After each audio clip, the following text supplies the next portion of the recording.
Very good afternoon to all of you. Thank you so much for logging in. I'm sure it's a very important topic for all of us. Tribunal, as all of us know, it is not just set up, but yes, even the filing has been enabled. So we are here to kind of understand the nuances of how to file, what are the procedures, what to do if we have any questions, etc. So, sir, Manoj sir, thank you very much. Mr. Manoj Tui from GSTN, he's a very senior person from the NIC GSTN team, who is the architect, who is himself the architect of the entire GSTN, rather GSTAT piece. So he will be kind of walking us through to understand the nuances of this portal. He will be joined by his colleagues, Mr. Vijay and Mr. Vijay. So, sir, thank you so much for joining once again. Over to you, sir. Thank you. Thank you for giving me this opportunity to make the walkthrough from the GSTAT e-Tribunal, how it is conceptualized and what exactly it allows a taxpayer or tax officials to file a case in GSTAT online. So, Vijay.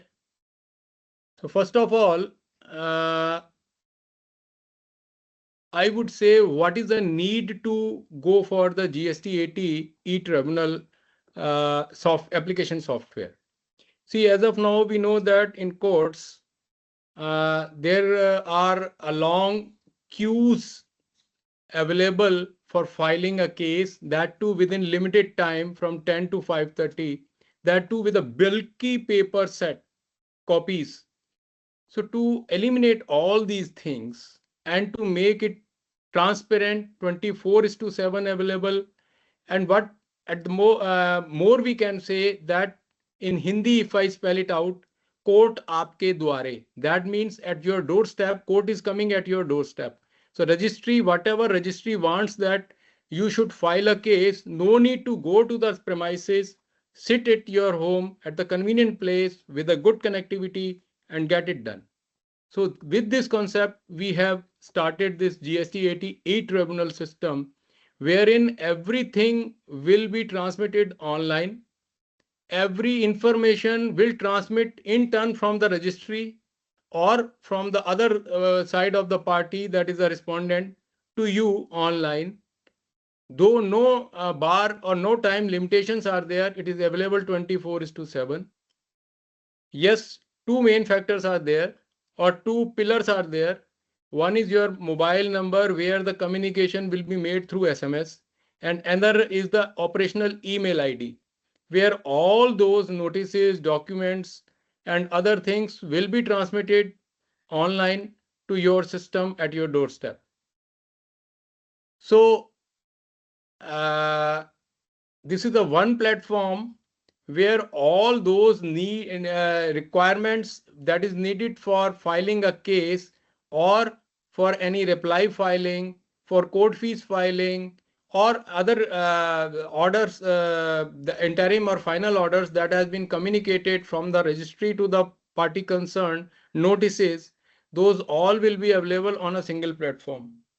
So those will be available to you. So now, when we say that this is a digital platform which is available for filing a case, so for filing a case or to maintain a case life cycle inside the registry of the GSTAT, so basically three modules are there.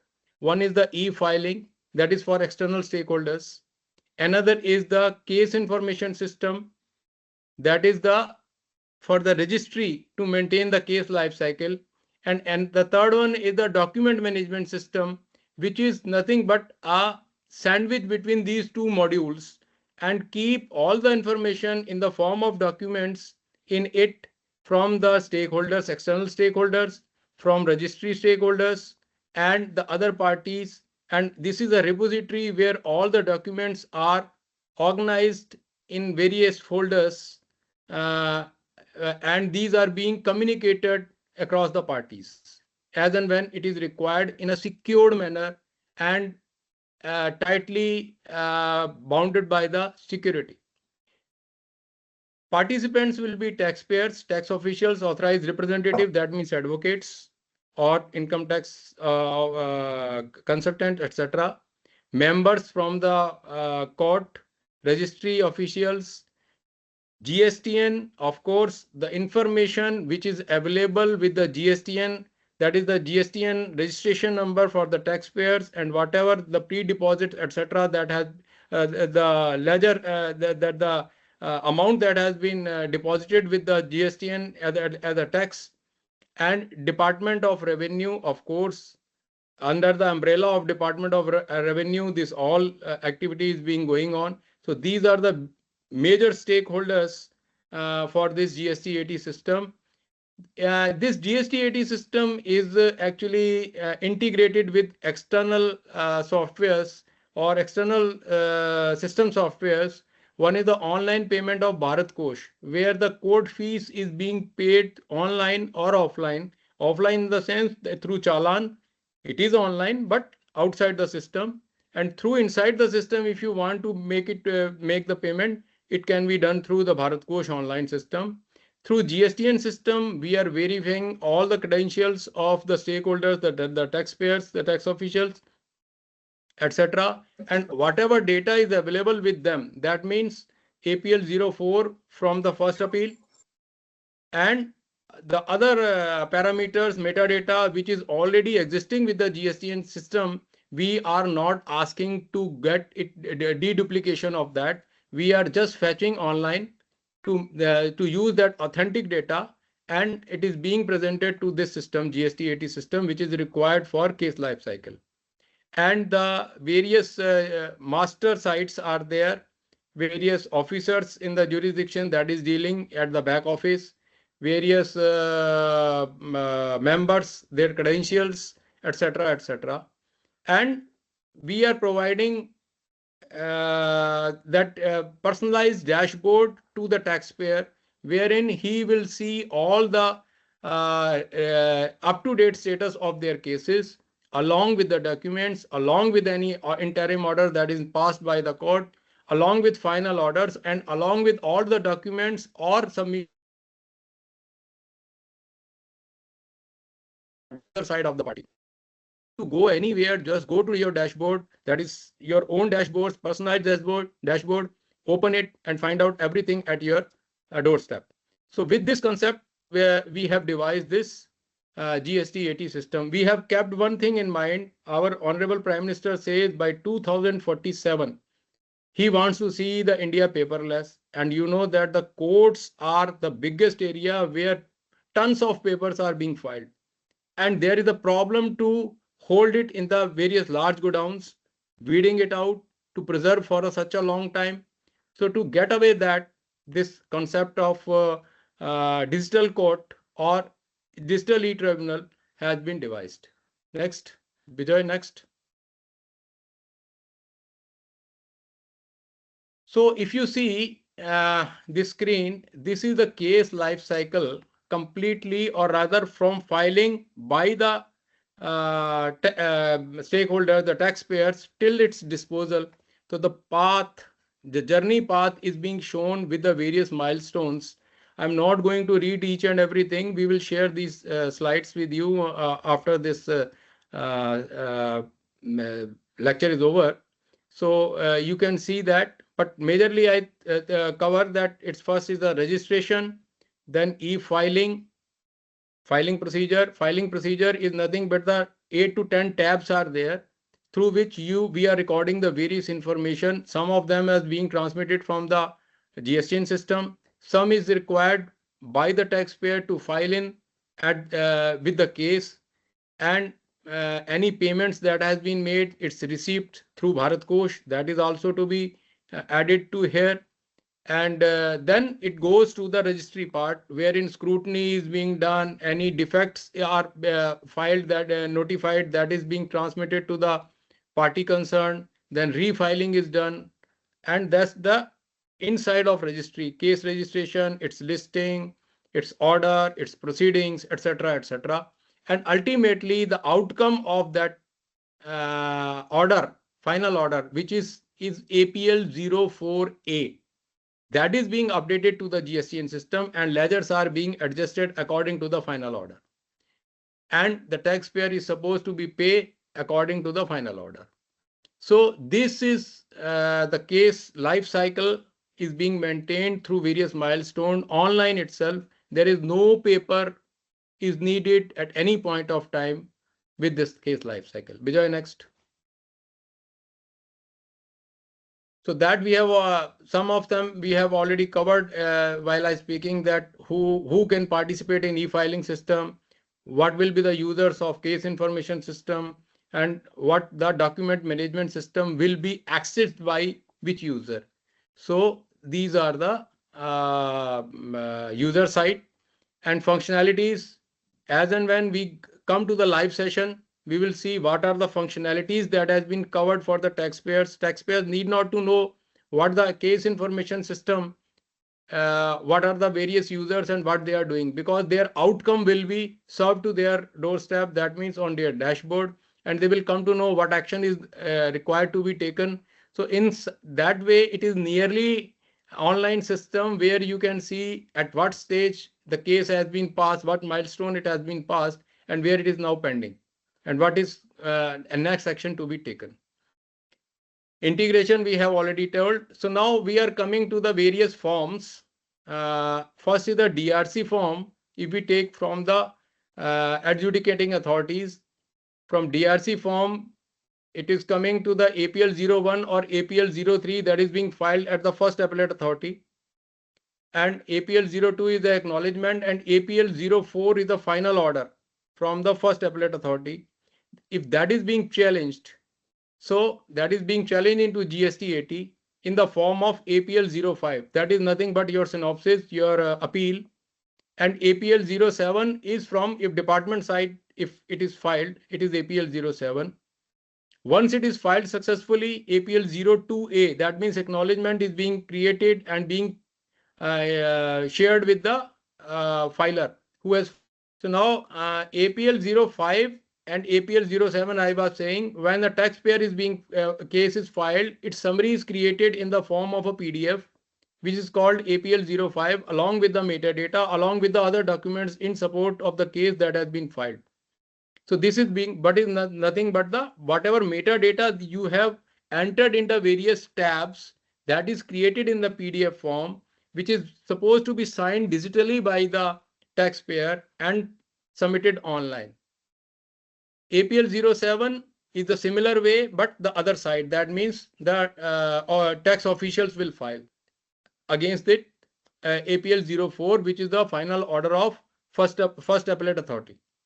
APL 06 is nothing but the any reply to that case, the respondent being filed in the form of APL 06. APL 02 if APL 05 or APL 07, that means either filed by the taxpayer or filed by the tax officials, an acknowledgement number is being generated online in the form of APL 02A at the same time when it is being clicked for the final submission of the filing. And APL 04 is the final order of the GSTAT tribunal when through various iterations the case is being heard and it arrives to the final conclusion. So APL 04A is the final order, and which is being also transmitted to the GSTN for their laser updations according to the order. So at any point of time, it is being tightly coupled, tightly integrated with the GSTN system to finally get the outcome updated from the GSTAT. Next. So this is basically when we go for any system. So these are the principles, basic principles, which leads to generate at any system which is user centric. So this is a somewhat technical thing. It should be interoperable. Yes, from GSTN to GSTAT, GSTAT to GSTN. Tomorrow, High Court we will integrate. So from High Court to GSTAT, GSTAT to High Court. Second is the user centric. Yes, it should keep the user first, user easiness. The system should be made in a way that the user should not feel that what cumbersome system we are using. It should be easy. So to get to find out to make this user centric and interoperable, whatever manual system is existing, that has to be re-engineered. So after re-engineering, it is a digital flow is being maintained, digital process flow is being maintained. So this way it is being re-engineered. It should be predictive when the data is being collected in a large scale. So we can predict it through the this AI model. We will induce the judgments into that, and it will make the summary. It will help us to find out the similar cases from various benches, so that it should be a common judgment, a common sort of judgment or order should be passed, so that no contradiction should be there. Or tomorrow, any using any analytical tool, we can predict that what kind of cases are coming in a large force, large volume, so that any policy or strategy can be made. System should be intelligent to find out this predictive analysis and insightful, so that for making the government any policies for that, it should help those. So it should be insightful also. Next slide. So this way, we have tried to make the GSTAT system online. So my colleague Bijoy Saha and Mr. Krishna, they will walk through to the complete system from registration till the disposal of the case. And please keep one thing in mind, that this is a touch upon of the system. We don't feel that using one session only will make you very efficient to go through all the system. Just go through it. I mean, just feel it, and how the things are being going on online, and your case is filed sitting at home. So with that, I am handing it over to Mr. Bijoy and Mr. Krishna. Thank you. Thank you, Manoj sir. Good afternoon, everybody. I hope I am audible. So today I, along with Krishna sir, would be taking you through our e-filing portal, GSTAT e-filing portal. So this is in similar environment to the production environment. So whatever data and everything will be seeing is in dummy data. So exact URL, I hope everyone has access to. It is easily available in Google as well. If not, we'll be sharing the details after the seminar as well.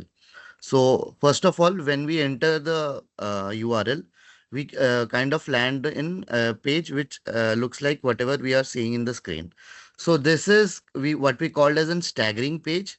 So this is not the main landing page. So main landing page is accessible only after we fill the correct details that are required over here. We'll be going through it. So first of all, we can see the 4 tabs available here. We'll go through them one by one. First is the e-filing user manual. Krishna sir, can you please go through that and please click on that? So as soon as we click it, we can see we enter the user manual page where we have access to 10 user manuals based on the different modules. For example, registration, appeal filing, application filing, and so on. So each of this user manual is specifically targeted on the steps for this particular section. Krishna sir, can you open any one of them? So if we click on the registration, the user manual of that will open.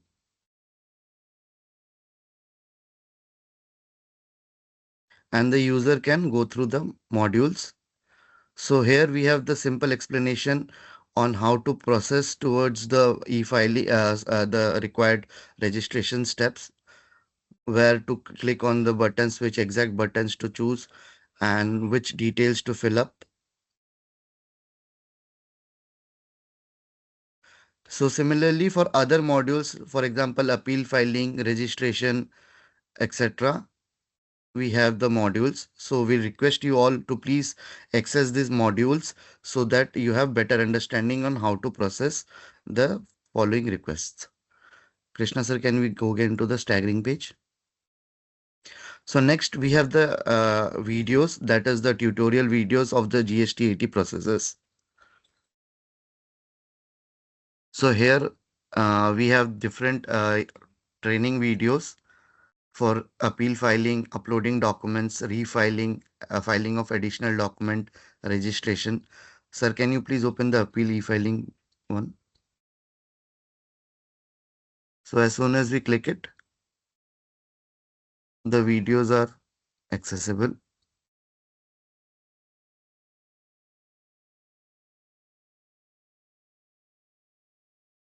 So again, we are requesting each one of you, please go through this tutorial videos.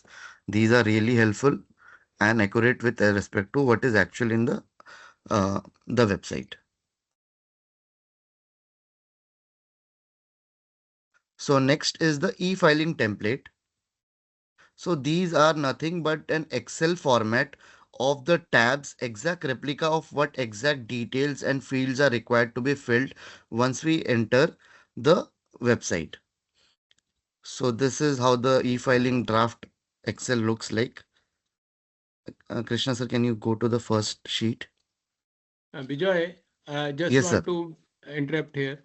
See, this Excel is an offline Excel, which is highly required to be filled in before going to the actual filing on the case on the portal.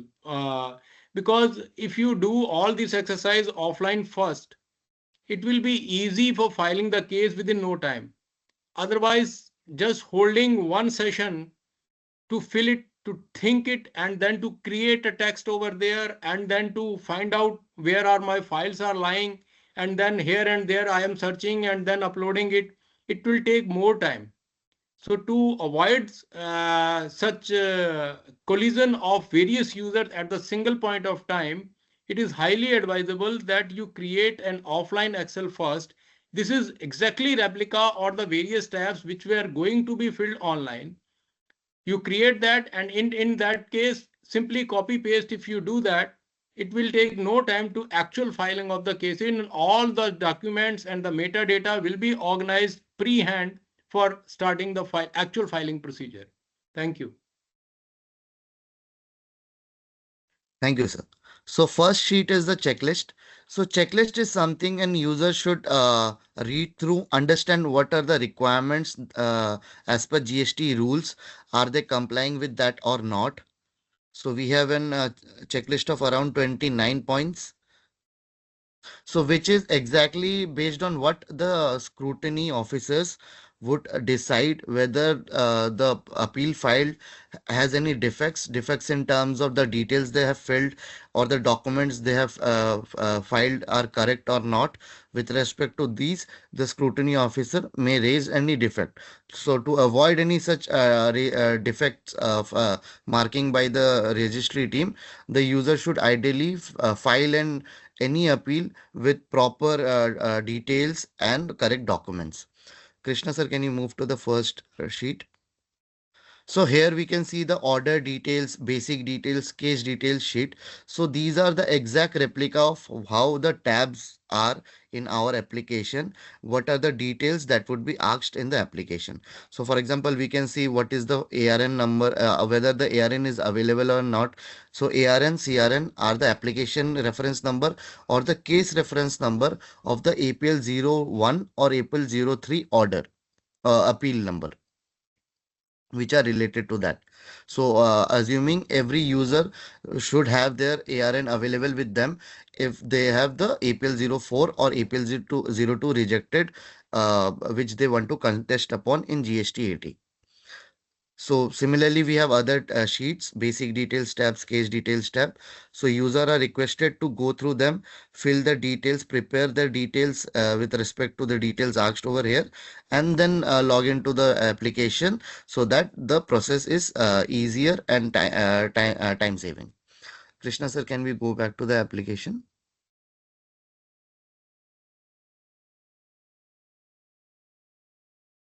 So next and the fourth tab is the presidential order or advisory.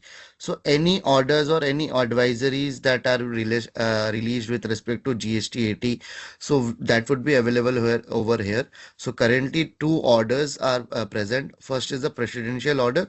Second is the e-filing advisory that was released. So users can come through the come to this link and access any advisories from time and time again.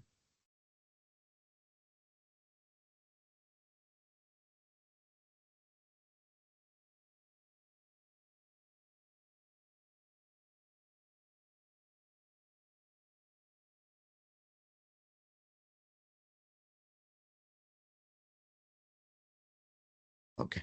So now, Krishna sir, can we scroll down? So before we proceed to entering our details, users it's an humble request to follow this important information tab that we can see over there. So here it is clearly mentioned that what is the order date timeline which is applicable for the respective dates for filing of an GST application or appeal. So here currently it is advised that as of now for 31st till 31st of we can file the cases which have the order date prior to 31st of January 2022. Below we can see some statistics of the application, that what are the total number of users that are registered, the number of appeals filed. So users, this is just a dummy environment, so the statistics would be a bit different in the real environment. Now we can proceed for the login. So for accessing the login or the main landing page, the user must have an applicable ARN number with them. So the ARN number should be of the order which are prior to 31st of January 2022 as of now. So as and when the advisory comes and the next slots open, this is the timeline. So user are requested to please keep an eye on the important information and the presidential order and advisory tab for further and latest updates. So we'll choose the role as taxpayer, tax officer or authorized representative. We'll fill the correct ARN details, ARN number, and we'll fill the CAPTCHA and we'll click on submit. So now we can say that the ARN was dated so and so, and we can proceed to file our case. So we'll click on confirm. So now this is the actual landing page of the GSTAT application. So here we can see, Krishna sir, if you can scroll below. We have the cause list, case status, notices and judgment. So we have the links over here. So once the judgments are available, the notices are started filing, the case status, when the case status are happening, everything would be accessible from here. Below, if we go down, we have a short info about what is GSTAT Appellate Tribunal. We have, if we want to read more, we can click on see more and so on. Now we can go below.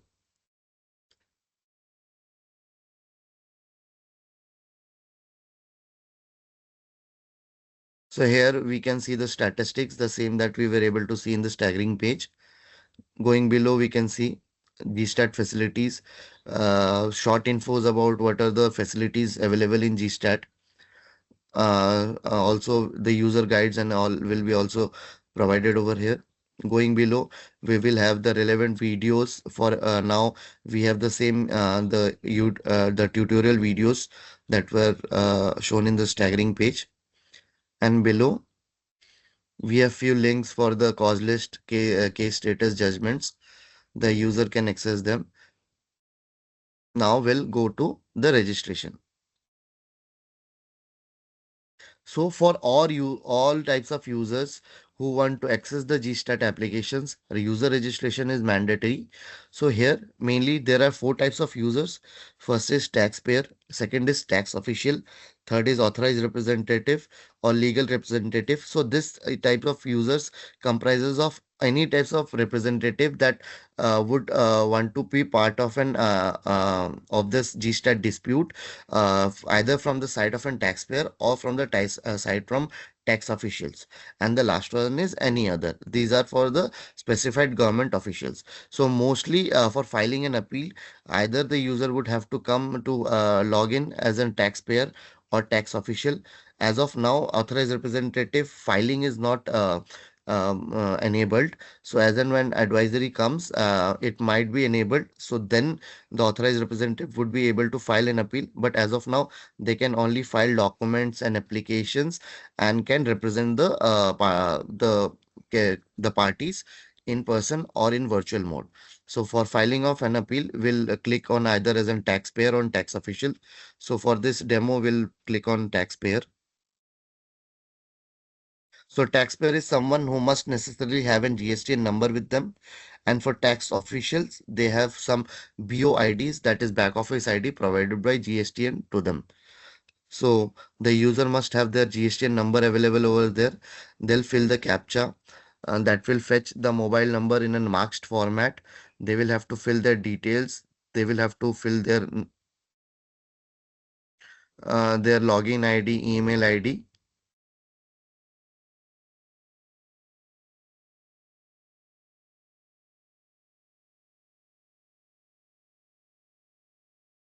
So now we can see that the mobile number, we can get the OTP with us in the registered mobile number that is registered with in the GSTN portal.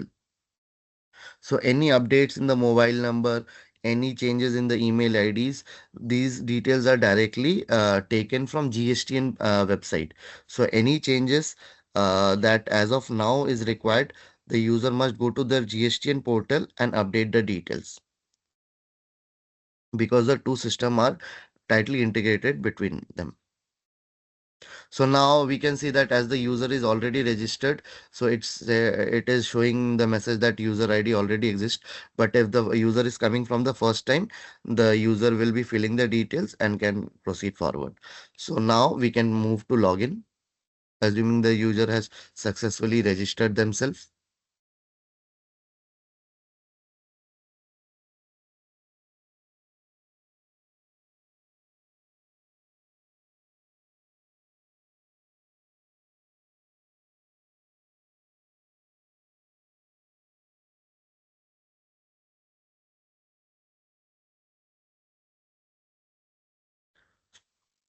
The user, assuming it's an taxpayer, will fill their GSTN number.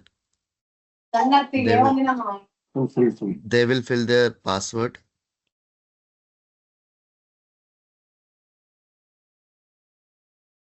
Fill the CAPTCHA and click on login. So we have forgot password option available. So if the user forgets the password, so they can reset their password as well. So this is the landing page. The user will click on continue. They will agree to the disclaimer stating that as of regards everything is as per their knowledge and they're filing it on their behalf and no misinterpretation or falsification is done by the petitioner. They will click on continue. So this is the dashboard. So here we can see that welcome our GSTN number would be visible. So user can see that. So here we have few tabs. For example, the draft cases. If the user has done some payment, the payment details would be also shown over here directly. And if any cases has been filed, that will be also shown over here. So this is an dummy data. So we have some data available with us. Please click on draft cases. So it's not that the user has to file the appeal in one go. They can fill few of the tabs and maybe go and verify some details and come again and they will have their data saved over here. So they will click on the action and edit button and they can land on the respective tab. Please click. So here they can jump on the respective tabs that they want to go through. For this training, we'll start from the beginning. Please go back to the home screen. So on the left, we can see two important tabs. First is the appellant corner. Second is the respondent corner. So the first and foremost difference is if the user is filing an appeal, he would be termed as an applicant in GSTAT. So, and if any case is filed against you, whether you are a taxpayer or tax officer, you will be termed as a respondent, and all the details of such cases will be visible or accessible in the respondent corner. So we'll explain them one by one. Please click on appellant corner. So if we are an appellant, we can see we have three options. First is filing. Please click on filing. in filing, we have two options: appeal filing and application filing. So a GSTAT case for which we have the application reference number and which we want to contest against, that is an appeal, that is a main case, so we call that an appeal. So for filing such cases, we'll click on appeal filing. So once that appeal is filed and we want to file some additional application, for example, we want to file for example, a withdrawal, or for example, an intermediary application, or some other kind of adjournment applications, those are called as applications, and that can be only filed once the case has been registered, and the application can be filed only against a particular appeal.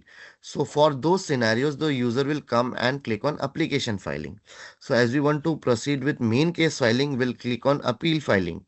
Next, we have upload additional documents. So once the case has been filed, there might be scenarios that the user might want to upload some one more document, or the court might have asked the appellant to upload or provide some necessary documents. So in this scenarios, the user will come and click on upload additional documents.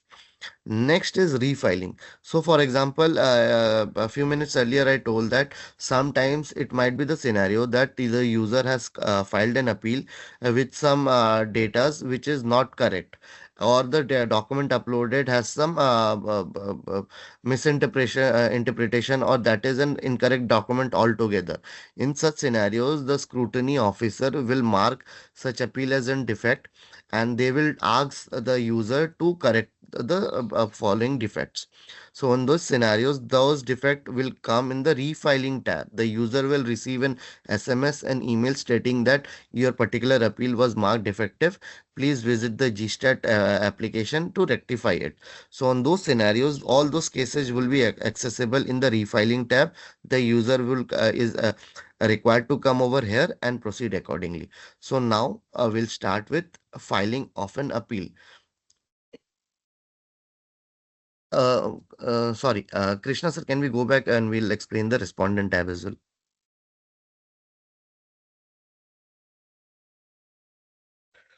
So next is the respondent corner. So respondent corner is what? So for example, if you are an user and you might be a taxpayer or tax official, and the other party has filed a case against you.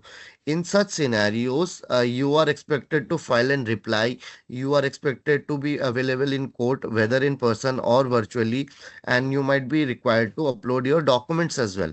So on those scenarios, all those documents and your reply would be accessible from here. So here we have first refiling, we have filing. In filing, we have filing of an reply or cross objection, as it nomenclature in GSTAT. So cross objection is nothing but a reply to your appeal. Next is the application filing. It is similar as like if the respondent want to file some adjournment or some other kind of application, they can come over here and file it. Next is the additional document. The respondent might be also required to file some additional documents, so that they can come here and file it accordingly.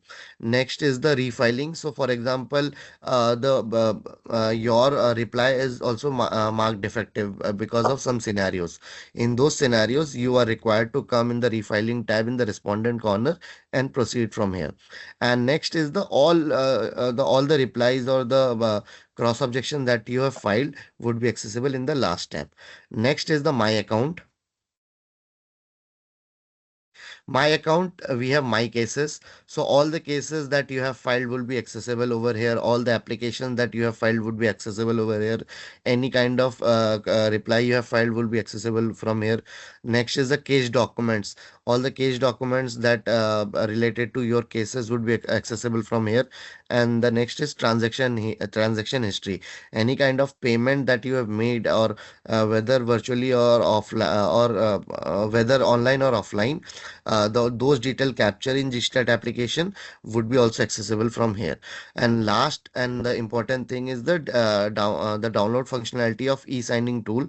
So here the user, if they want to, we have provided the option to sign it either via their Aadhaar, e-sign, or via, if they have any external digital signing utility, the the USB pen drive, they can use that as well. And for that pen drive configuration, software is readily accessible in our portal.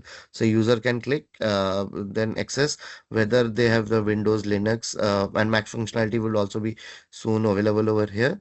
And they can download the file accordingly. The updated files will be always accessible. Now we'll proceed with the appeal filing. So for filing an appeal, whether taxpayer or tax officer, they will come over here. They will click on type appeal filing. So this is the first tab. In the top, we can see order details, basic details, case details, appellant, and so on. So these are the tabs that one by one user will have to come and fill it and then proceed for the final submission. So we'll go through them one by one. So first, we'll select the filing through. So currently, we'll select ARN available. So mind you, this is a dummy environment. The things are a bit different. As of now, filing an appeal without ARN CRN, that are those for those cases which are not available in the GST 80 and GSTN applications that are still manual. Those cases are not allowed to file right now. Currently, the advisory is that it will be allowed after February 2026, but user are requested to please keep a close eye on the next latest updates and advisories in our portal so as to keep an latest update on the dates if they are changed. Now we'll click on confirm. Now the user are required to fill the respective ARN number.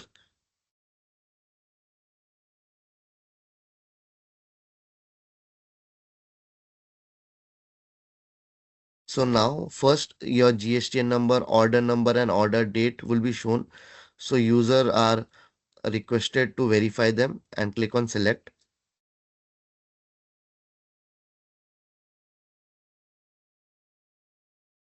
We'll click on OK. Now, as soon as we click on select, we can see that the order details tab, it's populating data. So here we can see the data, the metadata that we have fetched from the GSTN portal. So, for example, the order date, appellate order, authority order date, or what was the type of the order, the name of the appellant as per Appeal 01, the name of the revisional authority, the original order adjudication date, the period of dispute, and we can also see the impunged order, that is the Appeal 04 order that was passed by the authority. So we'll click on the red icon of the PDF. So in this way, we can check the Appeal 04 and can confirm whether this was the latest order or not. So this is just a dummy PDF, but it will be in similar format. Vijay, one second, I want to Yes, sir. come here.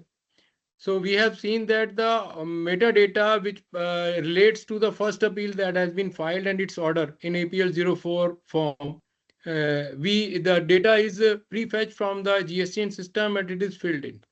So whatever data, authentic data which is already in the GSTN system available, we are trying to get that data through integration.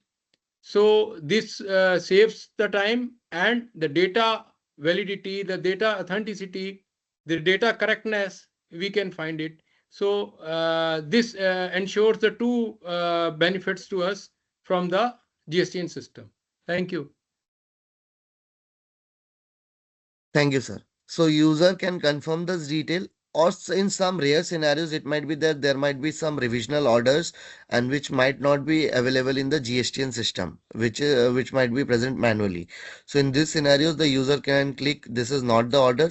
So all the details that we are seeing over here would be removed, and the user are then ideally requested to fill the details manually and can proceed.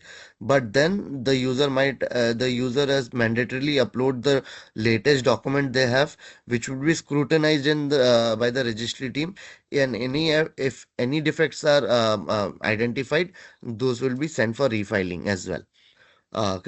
So for assuming this the details are correct, we'll click on confirm. So next is the basic details tab. So here the user will fill the basic details related to the cases. Please click on Act.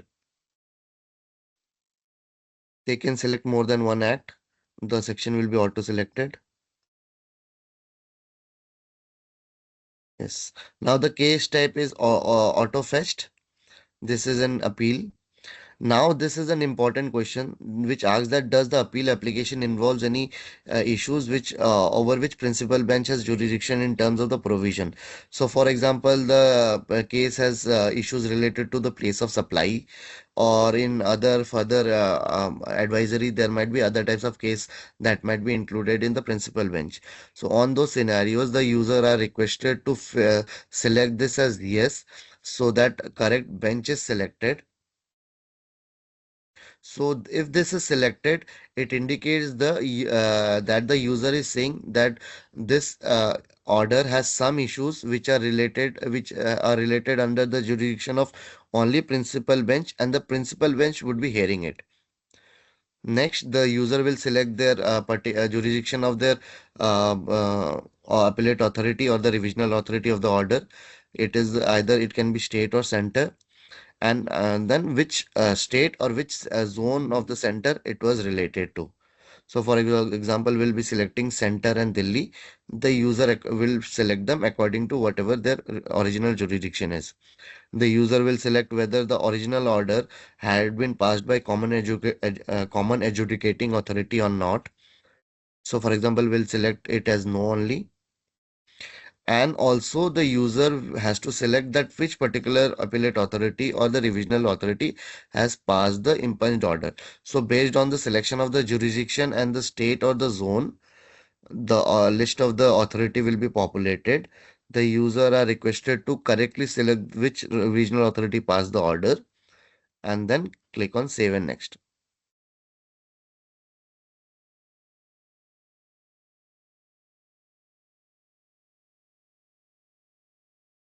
Now, next is the case details. So here the user are ideally expected to fill their grounds of appeal and other case details in a brief format, if for around 1,000 characters. So here, what Manoj sir was telling was what we are doing in practical. User are recommended to fill the details earlier in the Excel sheet, so that they in the application don't have to spend much time on and think on deciding, because the session would be timed out after 30 minutes and they'll have to log in again, which makes it cumbersome. So it is preferred that the user has come prepared, fill the details.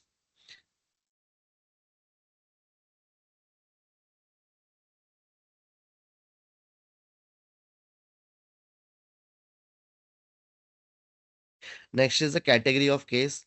The user will select that which is the category of their category of case of their dispute. It can be misclassification of goods or wrong applicability of notification or any of the others. So my user should be mindful that if they are selecting their dispute as misclassification of goods, then they have to mandatorily fill the HSN of their the HSN number of their goods. So they have to functionality to select what is the category of HSN. They can select it, and they can add more than one category of case.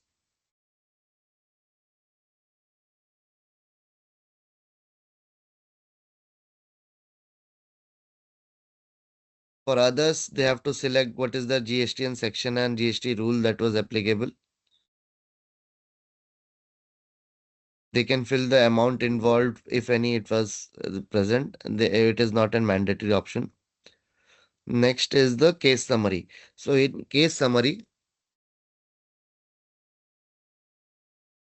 the first is the issues related to. So based on the type of the order, whether it was demand order or registration order, the issues related to are populated.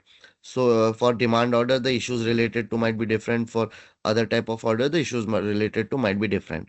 So they can select what was their exact issue, And what was the case summary as per the adjudicating authority, revisional authority, what the appellant wants to stay in front of the tribunal.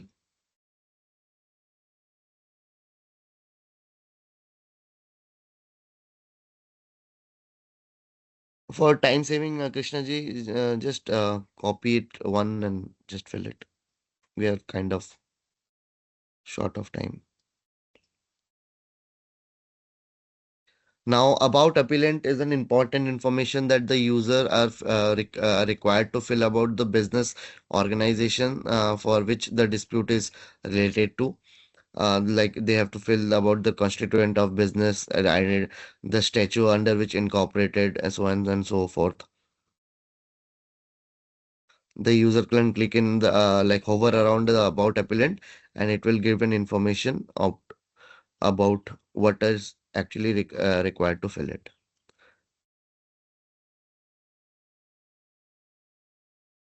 Krishna sir, please click on about appellant once. Hover around that. Yeah, so this is the instructions.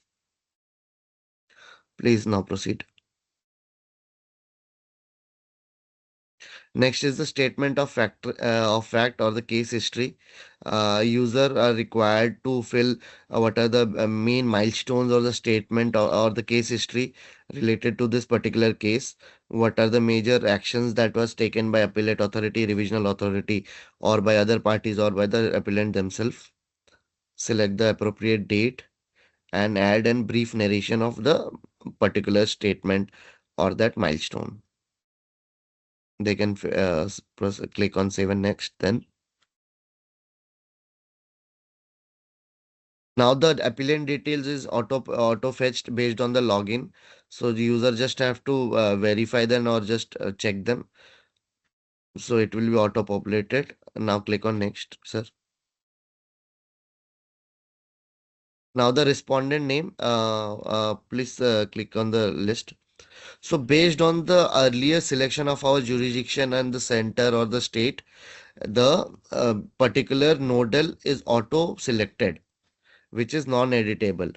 The user has the flexibility to add more than one respondent. So, for example, the user might want to add the appellate authority or might the commissioner themselves of that particular jurisdiction. They can add them. They can add their designation and office, fill the email ID and contact number. Though the contact number and email ID are not made mandatory because the officially might have moved on and transferred, but the user can surely fill them as well. They can edit them as well. Now they can move to the next tab, that is the authorized representative. So now so user, please man that only those users can be added as an authorized representative if they have registered themselves in the GSTAT portal earlier. If not, their name would not be accessible from here. So, for example, that particular user has registered, then the appellant or the taxpayer can come and come over here, search for that particular user, and they can select that particular user from here. So now, yeah. Or for example, the user does not want any kind of representative. He want to represent themselves as well, only. So then they can come and select as in person and save it. So it's a way of saying that there will be no one representing myself, but only me. The user will click on next.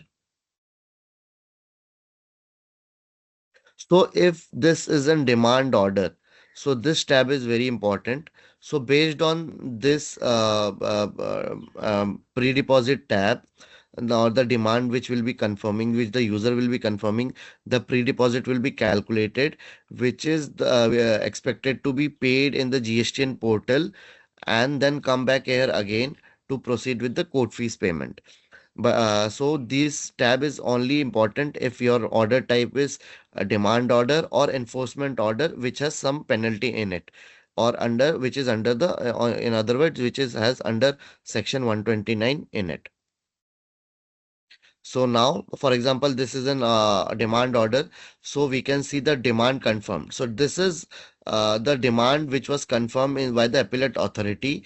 We can see what was the demand determined amount. Please click on left. What was the determined amount in DRC 07? It's stating that it's 100. Krishna sir, can you go back to the demand confirm once again? I'll explain that in quickly. So, for example, here we can see that determined amount was 100 for tax and other particulars by the appellate authority. Next was is what was the disputed amount in APL 01 or 03.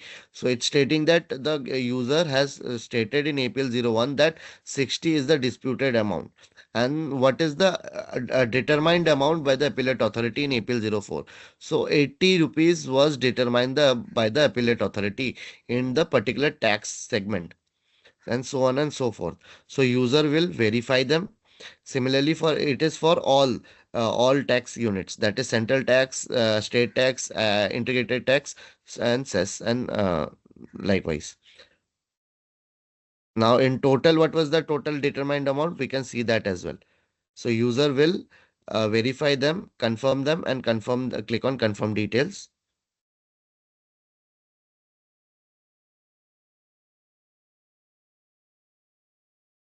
Now, next is the demand admitted and disputed. Krishna sir, please hover a bit above,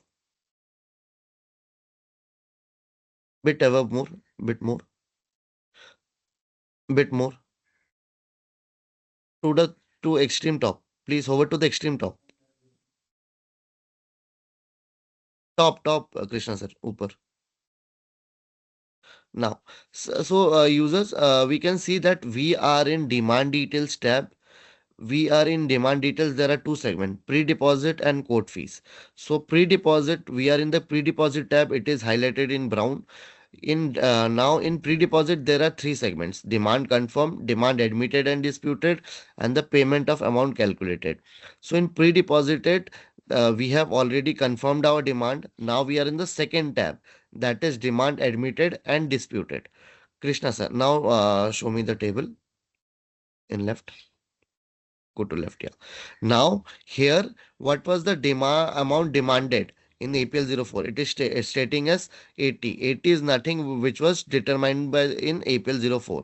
Now in 80, the user will state that out of 80 in GST, in front of GST appellate tribunal, I am admitting, for example, 40 rupees. Please fill it as 40. Please fill 40 for all in central tax.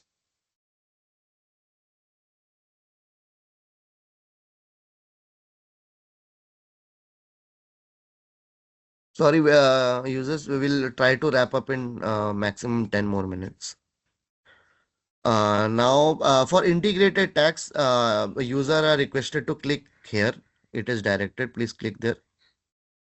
So integrated tax, the user are required to fill it with respect to each state which was included in that dispute. So for example, we'll select any one, but the user can select more than one state. They will fill their details. Please fill anything. Yeah. This is just a dummy, so we are filling just random values.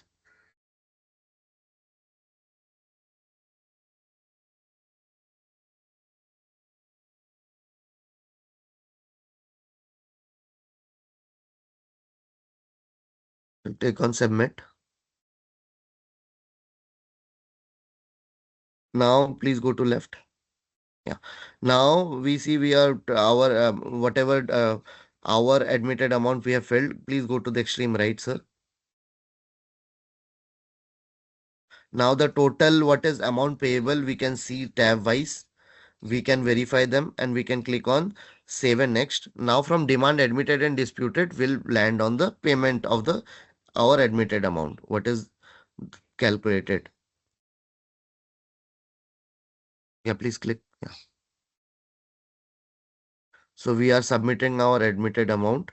Now here we are asked that whether we have any exemption from the higher courts or whether if the user was not in line with the calculation which was the system is showing, then the user have the flexibility to upload their own calculation, and they will select yes over here. So, for example, we are saying that our demand was correct. We will click on no, but if they click on yes, they can fill that percentage of their exemption or whatever the calculation according to them has been done. So, for example, if the higher court has said that 100% exemption on the pre-deposit is provided, they will fill it as 100, or likewise whatever percentage they've got. Now we'll click on no. Yeah, please click.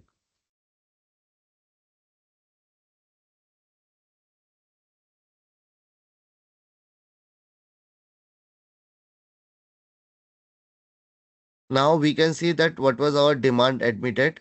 We'll click on right. We'll go to right. So what is the total payable amount?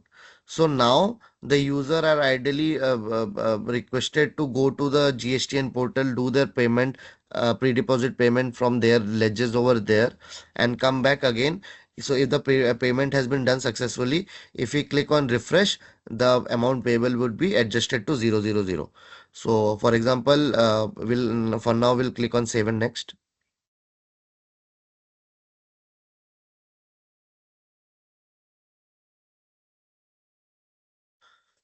Now we'll click on payment confirmation from GST portal.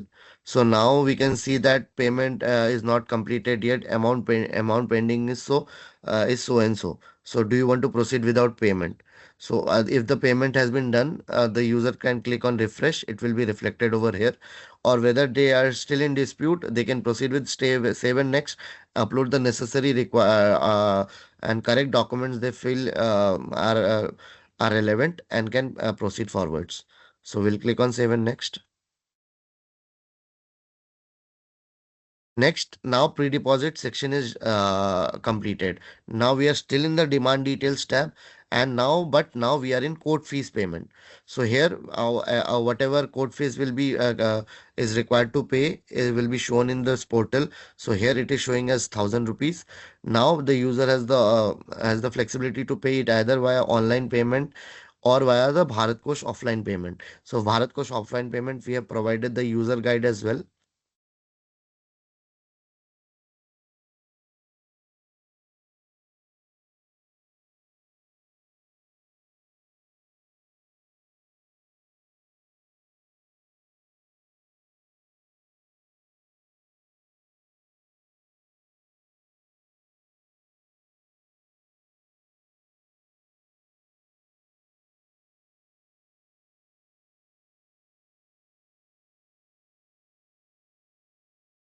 So user can access and go through that for any clarification if they required. So now the user are requested to proceed with the payment. They can do the payment in the Bharat Kosh portal, come back here with the reference number, fill the details. That details will be captured and would be transferred to the registry team.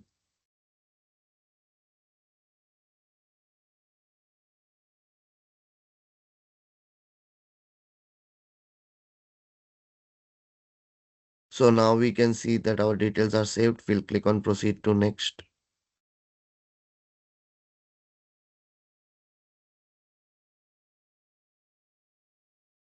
Please click on next. So now this is the upload documents tab. So here we have provided some mandatory points about the documents, like what are the size of the document that can be uploaded, what is the maximum number of pages that can be uploaded. So one major query is that we always receive that it says only 100 pages, but what is if our documents is more than 100 pages, for example, 1,000 pages. So here we have limited the number the pages in one particular document that can be 100, but there is no limit on the number of documents that can be uploaded. So user can upload 10-15 documents consisting of 100 pages, but the size of that document should be less than 20 MB, and the recommended scale should be grayscale with 300 dpi. Bijoy, I just want to come in. Yes, sir. See, this document upload section is very, very important because all your appeal synopsis or application or supportive documents with annexures will be uploaded here. If your annexures are running into multiple pages, you can make n number of volumes, each volume with 100 pages, so that we want to keep the size very low, because all the time it has to be downloaded from the server in the courtroom itself by the honorable members during course of hearing. And if the size is very bulky or heavy, it will be difficult to download first and then to hear the case online, because there is no paperwork in the courtroom also. So we are keeping these files are very small, so that easily downloadable. 300 dpi is a good enough size to read it. The character should be very visible to the members and we can easily read it. So instead of giving colorful pages, unless and until it is very, very important for the case and it has to be uploaded by all means, please avoid that. Secondly, all the documents, as far as possible, should be bookmarked. If it is bookmarked by the authorized representative, it will be very easy for the honorable members to simply jump to the particular section during course of hearing instead of turning or scrolling or surfing number of pages at time. So with this, keep these five things in mind. So that will make the hearing easy and faster. Thank you.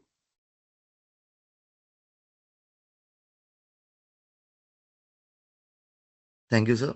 So yeah, please click on close.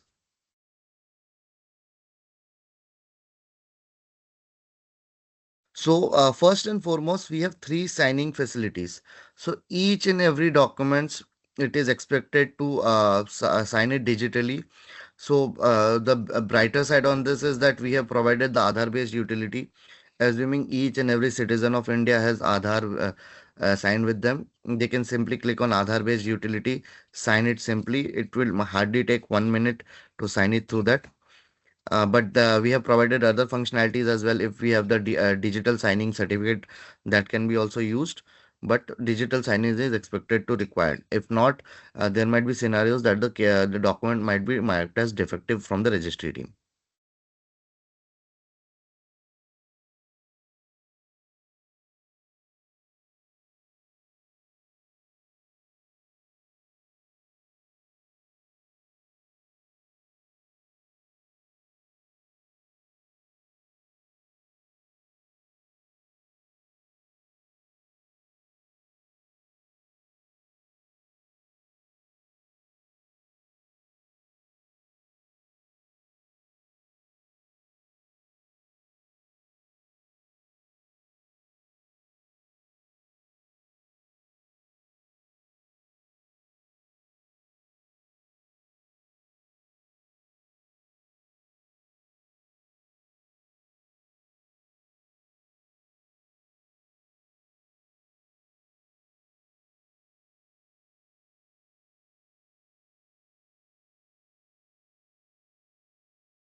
Krishna sir, for time's sake, we can skip this and just complete the process.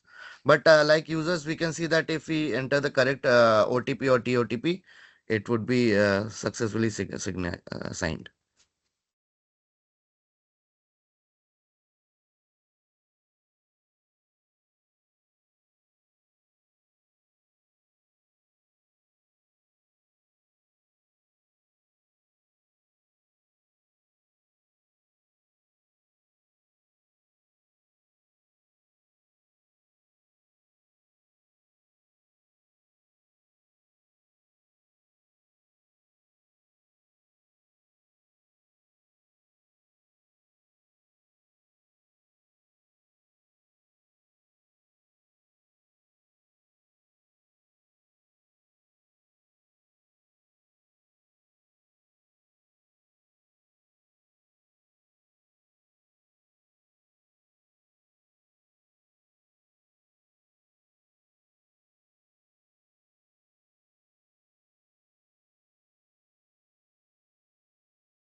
So it is successfully signed.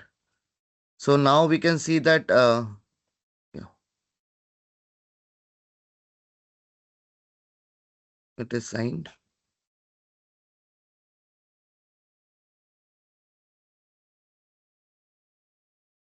Yeah, now we can see that the impunged order is also auto fetched over here. The user can come and access that over here. And similarly, the user is requested to fill the mandatory documents. So, for example, uploading of Wakalatnama if impunged order, if authorized representative have added, uploading of affidavits is mandatory. So they have to upload them.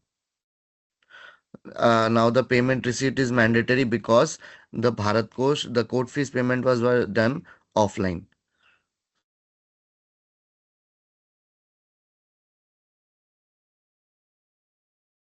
So unless we upload all the mandatory documents, the portal will not allow the user to proceed further.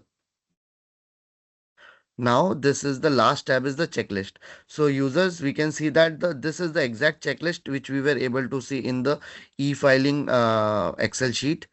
Hence, we are recommending to please go through that Excel sheet, which would give the users a detailed understanding of what are the exact details or the fields or the parameters that are required to be filled and how it is expected to be filed in the application. So user are expected to comply with the every points in the checklist. There might be scenarios that they might not be able to comply because of other reasons, or there might be scenarios that is the scenario is not applicable to them. So they can select as NA as well. For example, but here for use case we'll select as yes in everyone. So if no user are required to fill what the remarks mandatorily, that what is the brief narration of why the user is not complying with the particular parameter. So once we click on save and next, the APL 05 form is generated. So as for taxpayer, always APL 5 form will be generated. If the user is a tax official, then it will be APL 07. Now these all details are fetched based on what we have filled in our other tabs in the upper tabs which we are seeing. The user can verify them, go through them. All the demand details that they have filled also will be populated in this.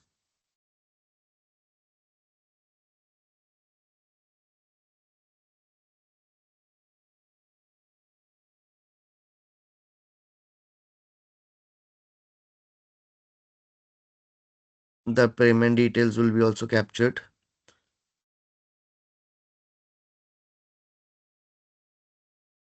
Now the user has to mandatorily sign this document as well. So the same three options will be just proceeding.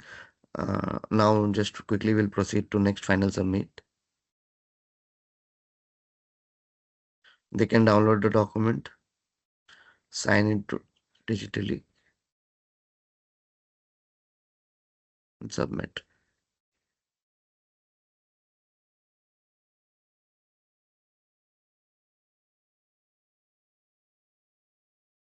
Now they will proceed to final submit. They'll sign the declaration. Yes.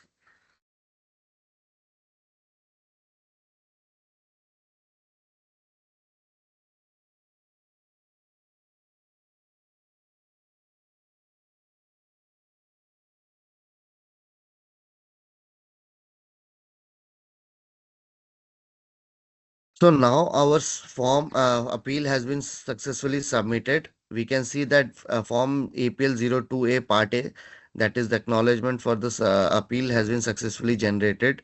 We can verify our GSTN number, date, and filing of the time and filing of appeal fees, what was the appeal fees, and likewise. Now the user requested to keep download or keep this form in handy as well for reference, but everything will be accessible in online, so no mandatory thing as such, but for their own reference only. Every details, every filing number, each document, everything would be accessible at your fingerstep in your GSTAT portal. So this was how the filing of appeal is done.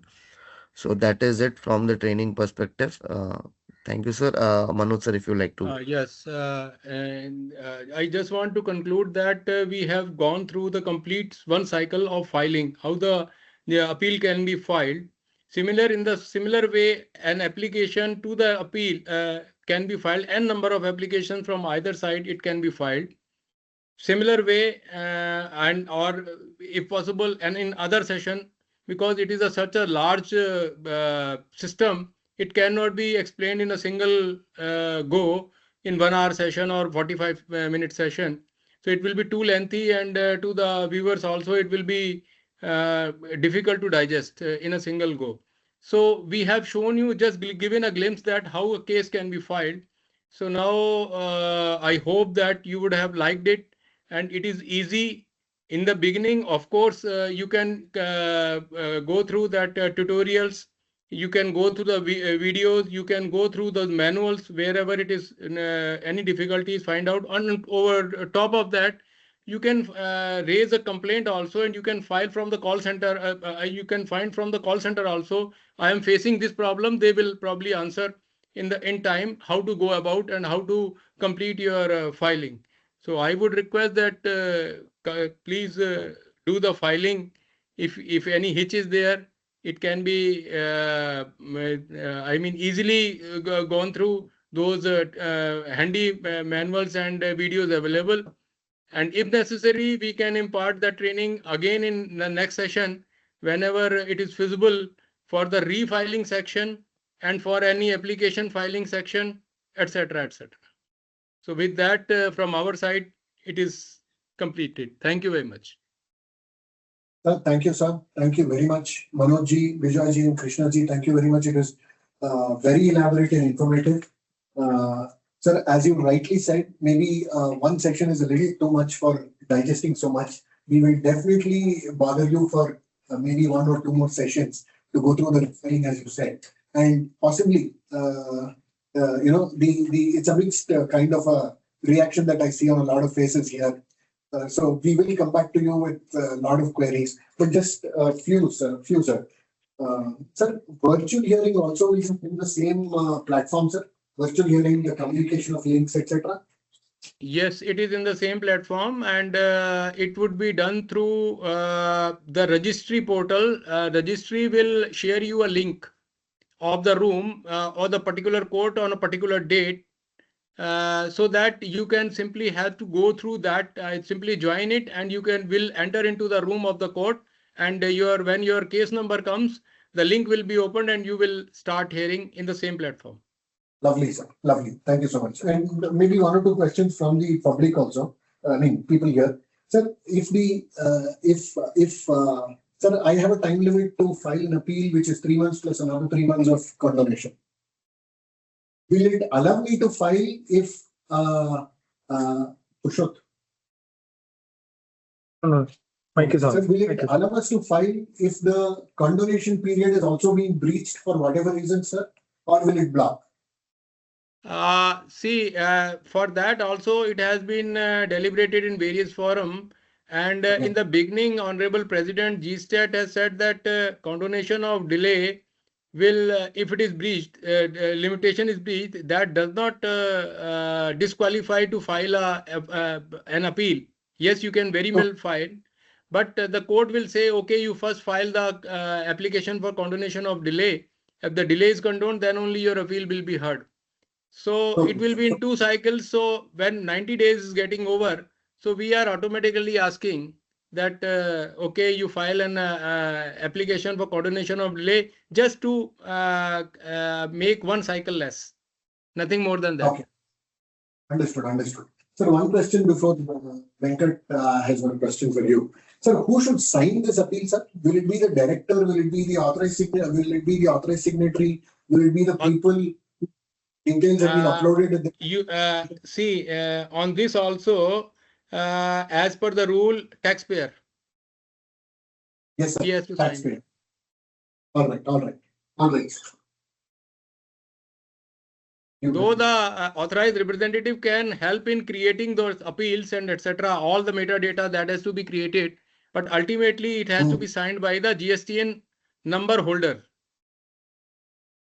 the authorized signatory of that entity, of that taxpayer Yes. entity. Yes, yes. Understood.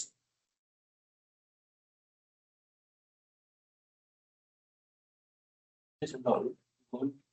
Which any statement, negative messages, email, Whatever is registered on the GST system. or the authorized signatory registered. Not authorized, not authorized, Authorized representative. not represented. Sir, there is one practical question which has to do with the audience.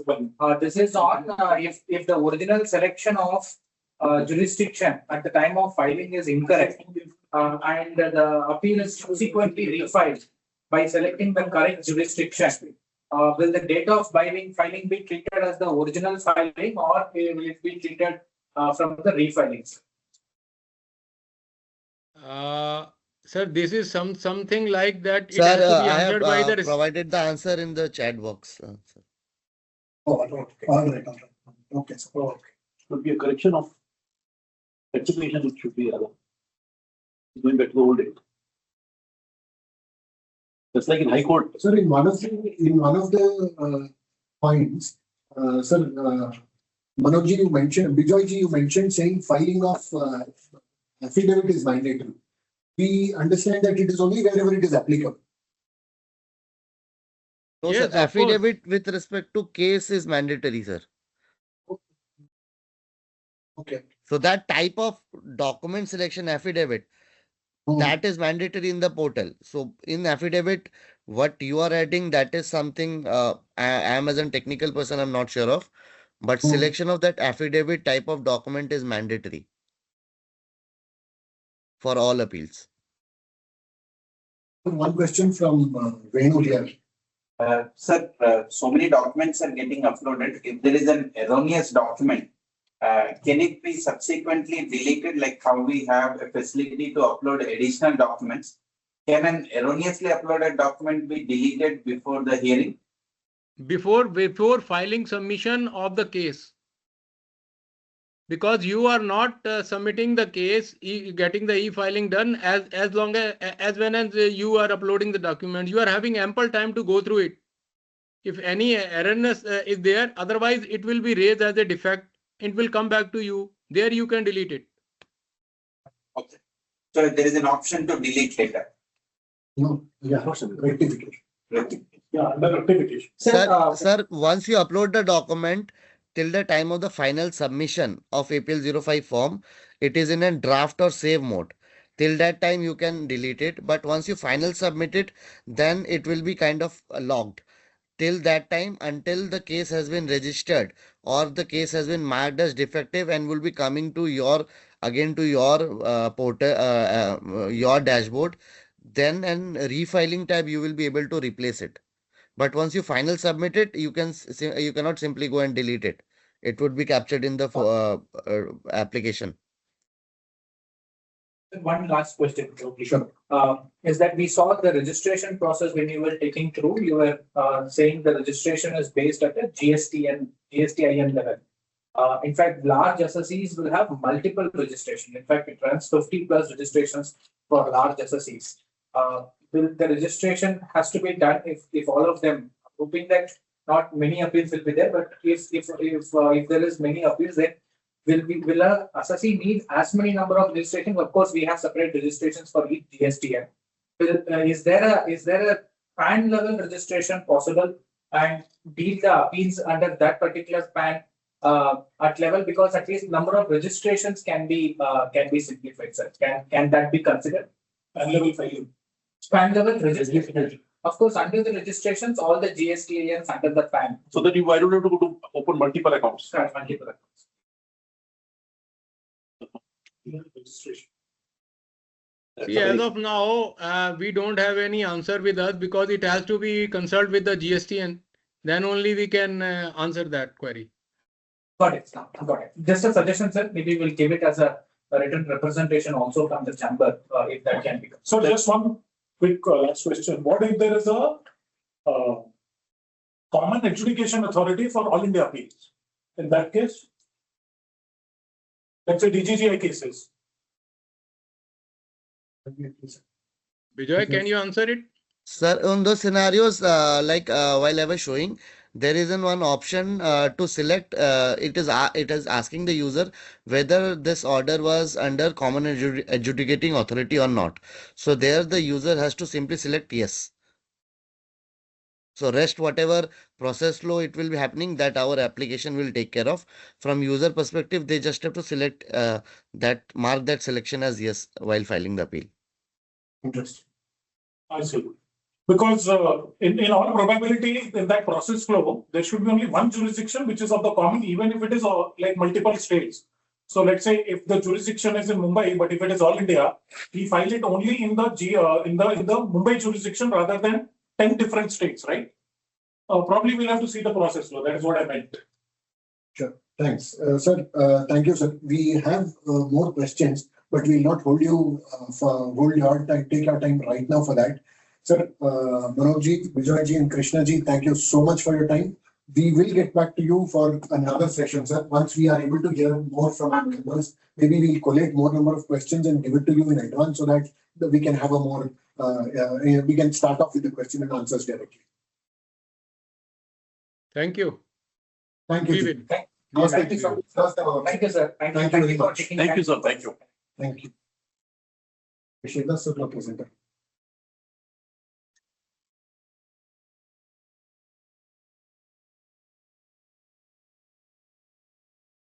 Shiva, sir, good evening. Good evening, sir. Sir, you're on mute. Yeah.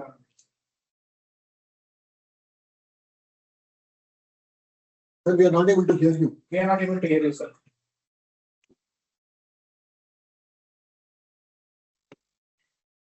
Now?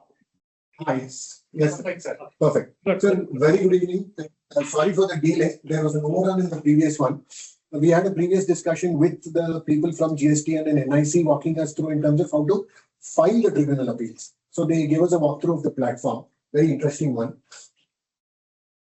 Really? Huh?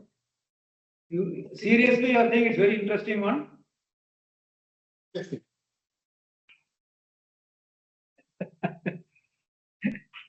I don't know why on earth they make this filing of an appeal so complicated. Anyway.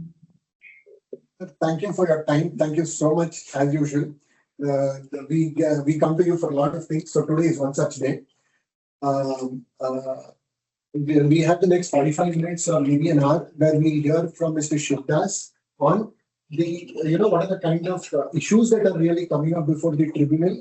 What is it that is going to go to the tribunal? So with that, I'll leave it with you, sir.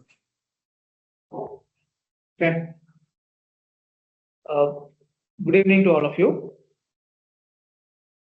You are able to hear me, Adri? Yes, sir. Yes, sir. Perfect, sir. Clear. Now, what we will do is we will maybe look at the provisions and the rules relating to the GSTAT and what type of issues go where. So I'll take maybe about half an hour or something on that. Then maybe about 15 minutes on the typical issues that will be there before the special bench and the state bench. And I'll pick maybe about 4 or 5 issues in both the central and state together. And I'll maybe give you my suggestion of how, or rather my approach to these problems when these matters have to be argued before the GSTAT. We will proceed in that manner so that it slightly makes it easier also for people to appreciate the scope of the GSTAT.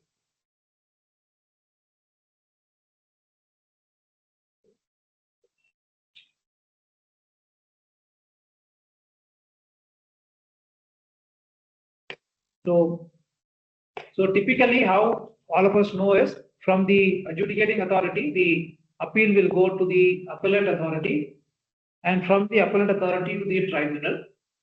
There is this suo revisionary powers also from the order of the adjudicating authority, then goes to the GSTAT. Now, from the GSTAT, you have the principal bench and the state bench. From the principal bench orders, it goes to the Supreme Court. From the state bench orders, it goes to the High Court. And from the High Court, it goes to the Supreme Court. Now, this setting up of the GSTAT derives its authority from 323B of the Constitution and sections 109 to 112 of the GST Act. Essentially, this will hear appeals against orders passed by the appellate or the revisionary authorities, and these would be passed under 107 and 108 of the Act. And there is a definition of the appellate tribunal also. So how they have envisaged is the principal bench and the state bench. The principal bench being located at Delhi and about 31 state benches located at various locations. They have the notifications have been issued in 23, constituting the principal bench as well as the state benches. Now, the principal bench at Delhi will essentially have the president. Then we'll have one judicial member. Then we'll have two technical members, one from the center and one from the state. Similarly, the state bench also will have two judicial members, one technical and two technical, one from the center and one from the state. Each bench of the GSTAT will consist of one judicial and one technical member. That's what we hear from now. So it could be the technical member could be from the center, it could be from the state. So we'll have a combination of a judicial plus one technical member from the state. We'll have another bench which will be the judicial member and technical member from the center. So essentially two benches will be there in some states. Some states will have one bench. So that's how this combination of 31 state benches are.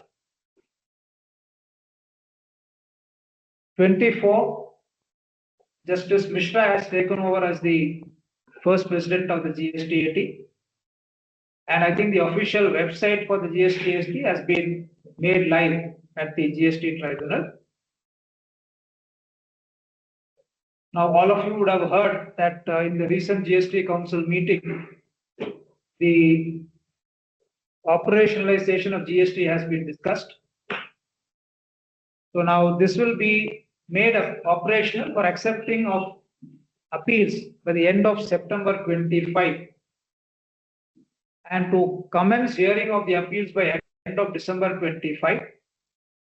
Now they have also added the jurisdiction of the principal bench to act as the National Appellate Authority for advanced rulings. And practically by notification, they have set the limitation period for filing of all the backlog appeals has been recommended to be 30th June 26. So this is how the notification has been issued. So all orders communicated before 1st of April 26. The due date for filing an appeal will be 30th June 26. So we still have time of practically maybe 6 months or so to file the appeal. And for orders that are communicated on or after 1st of April 26, as by the provisions, it will be 3 months of that order. The whole idea is that the entire backlog of appeals will be on the table by 30th of June 26, so that they have fairly an idea of what the total appeals that are pending are. Now, the jurisdiction of the principal bench has also been increased to examine the anti-profiteering matters, which was earlier with a particular authority that was there, National Anti-Profiteering Authority. Then they moved that to the CCI, Competition Commission of India. And from there, it has been moved to the principal GSTAT from September 24. So if you have seen, the principal bench has started hearing some anti-profiteering matters. Few orders also have been pronounced relating to some of the anti-profiteering disputes. Now, these are the procedure rules that have been notified, like our GSTAT rules for the procedure and functioning of the GSTAT. Practically, it's more or less the same as the GSTAT rules now, excepting for the e-filing which they have notified now. Otherwise, the procedure is more or less the same. Now, if you look at the jurisdiction of the principal bench, now this is where we should be more clear of what needs to be filed in Delhi and what needs to be filed in the state. Typically, for the jurisdiction of the particular area, for example, Karnataka, you will have the bench in Bangalore, or maybe some other bench, touring benches may be there. Other places would have individuals benches being there. For Delhi, you will have the principal bench at Delhi. So that will function as the state bench for the areas of Delhi, in and around Delhi. It will also, in addition to the normal cases which would be heard, all appeals where one of the issues involved relates to the place of supply. So now this place of supply becomes important depending upon to decide whether it is export or not an export.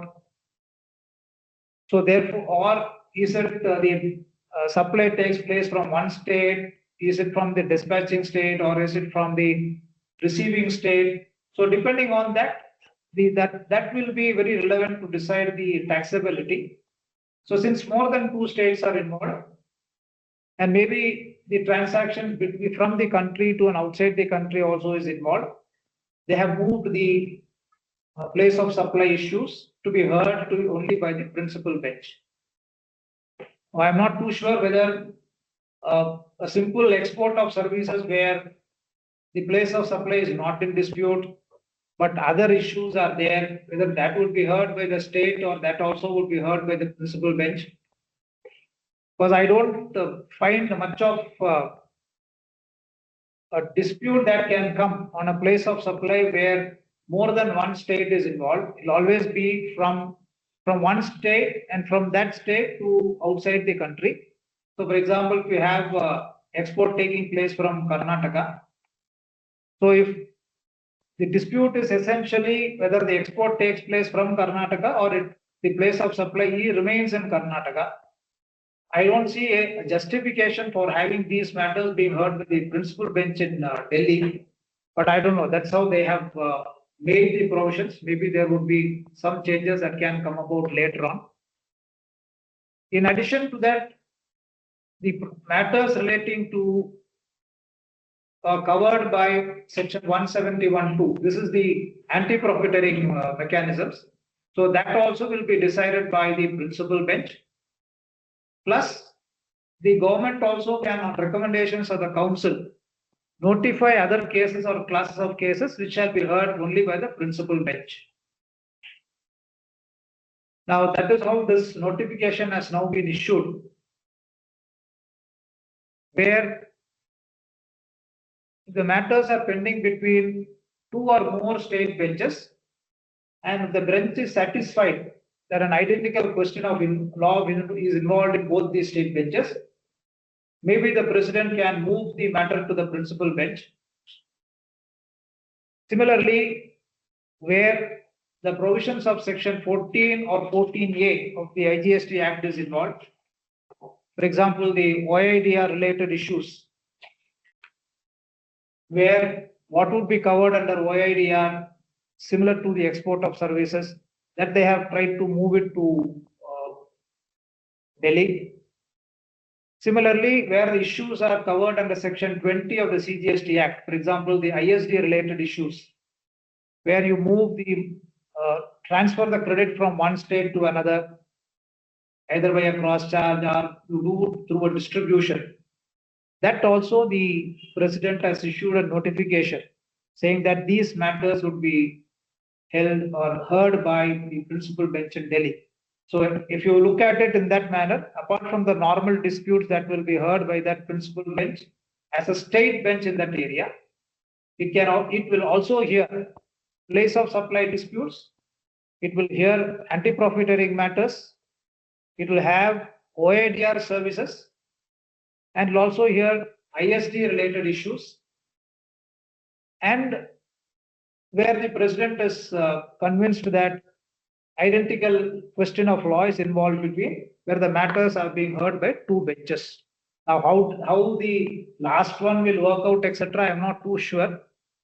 But to start with, this is how they have moved the matters. So most of the, I would say, where the present controversies are involved, they I think have tried to move it to the principal bench. Now, if you look at the single and division bench jurisdiction as they have now, even in the GSTAT, where the amount is less than 50 lakhs or doesn't involve any question of law, that will be heard by the single bench. All other cases will be heard by the division bench. The president is also empowered to distribute cases and transfer them between benches. Now, these are all small or new changes that are coming about to the GST Act. How it will move between two benches, etc. What will be the jurisdictional issues that can come up? We are not too sure, but that's the way the provisions stand today. There is also the provision for resolving any differences of opinion between two members of a bench or between two benches. We'll first go to the principal bench. So all those issues have been sorted out. Similarly, reference to a larger bench, the appeal shall be referred to a larger bench by the president as he deems fit for disposal of the appeal. All these are procedures laid down. From a legal perspective, it will depend upon what type of issues are coming up and who has the jurisdiction to move the matters from one bench to another, how a larger bench will be constituted, because these are not matters that can be decided by rules. The jurisdiction will always be decided by a question of law, by a position of law. So how that will span out, how it will work out, let's see how it operates. So this is typically the issues that can come before the principal bench. Just in one place, we thought we will put everything for an easier understanding. We will come back to some of these issues in my last 10-15 minutes of discussions. But if you look at place of supply of goods and services, these will be the issues that will be covered there. Intermediary services or export of services, online supplies. Then if the appeals are preferred by state benches for clarity on cross-border interstate issues, then appeals relating to refund of taxes under section 54, or whether anti-profiteering, whether they have passed on the benefit of reduction in tax, or IST mechanisms, or OIDR services, because OIDR has different connotation prior to 2016 and after 2016, and after 2021 or 22 also, where they made some more amendments. Then appeals pending in 2 or more state benches having identical questions of law. These are some examples of type of issues that can be heard by the principal bench. These are simply the provisions of 171, which we have, which now the GSTAT will hear. So these have specific timelines on how each one of this has to be done, how a complaint is to be done, and how a screening committee has to give its report, how a DGAP has to give its report, how the orders have to be passed by the GSTAT. These timelines, etc., will start operating. Now, how these timelines will span out, all that are issues that needs to be examined by the GSTAT. Now, they have also made the GSTAT as the National Appellate Authority for Advanced Rulings.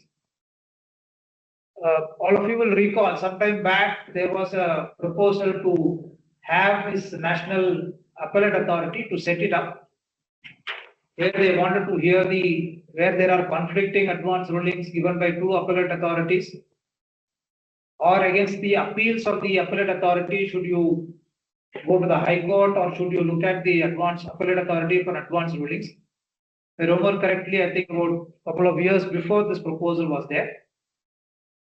Now it was not set up.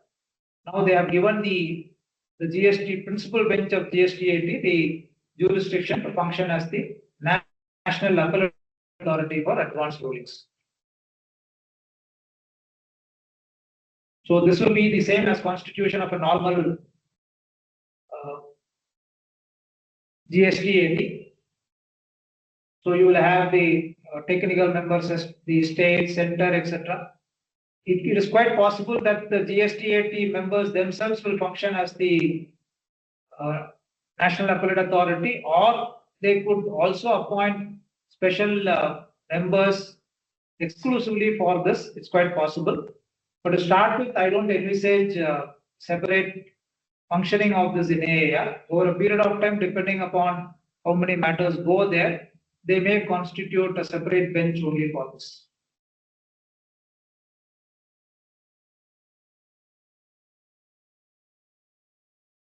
So this is the appeal provisions for going to the appellate authority, where conflicting advance rulings are given to the appellate authority.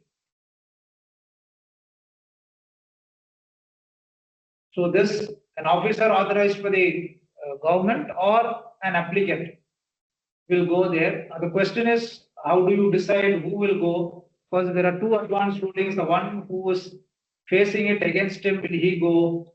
Or will the government will go where it is against them? So these are all things that we'll have to see how it works out. Now, typical issues before the state bench could be this. In fact, you would see there's a difference between the manners in which appeals were filed in the pre-GST regime in service tax, customs and excise and the post-GST. Because most of the issues relating to classification, valuation, etc. would go from the tribunal to the Supreme Court. Anything other than the rate of duty, exemption notification, valuation used to come to the High Court. Now that position is slightly reversed now. Now all issues relating to classification, exemption notifications, valuation, input tax credit, and of course limitation relating to all these issues and procedural lapses, all of them will now come to the state authority. So GSTAT will have, the principal bench will have the issues relating to exports, the place of supply in GST issues, that will go there. All other issues can come here. That's how they have tried to make it so that the state authority will have the bench will have more on-ground realities of how the whole thing operates, so that it's easier also for the appellate authority or the bench. From there we go to the High Court. Even from the what happens is, if there is a export issues on place of supply, they have made it answerable to the appealable to the Supreme Court. So now, other than valuation, classification, etc., those issues now will go to the Supreme Court, and that will be very limited also. So most of the issues which now come up on classification, valuation, exemption notifications will go to the state bench and then to the High Court. So we'll have more of these disputes being resolved with the High Court, hopefully. So now all such issues can come up. To coordinate benches of GSTAT take, conflicting views, what happens. All those issues will come up how it happens tomorrow. But otherwise, it is expected that if one bench takes a view, the other bench also will follow it, unless there are specific reasons why they don't want to follow it, in which case you will go through the process of referring to a larger bench. This practically is the overview of the provisions. Badri, any questions? I will take it now before I get into the next 15 minutes of what I think could be some basic issues that can come up.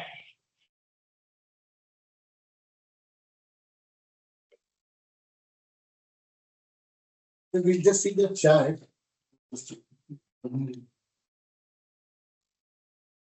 Nothing on the chat. Sir, we'll continue, sir. Maybe they'll hold on.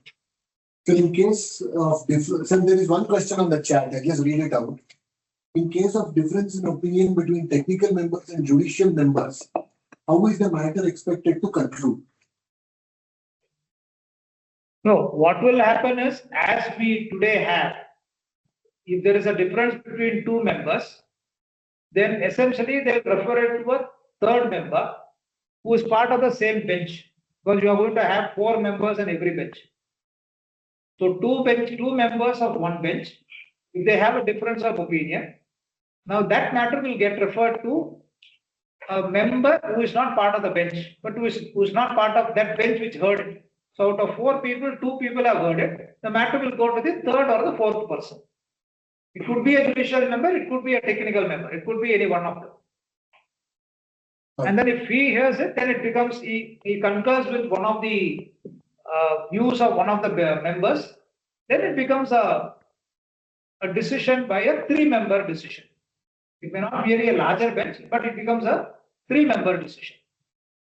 Understood, sir. So in the previous session, we were looking at the entire process of filing the appeal.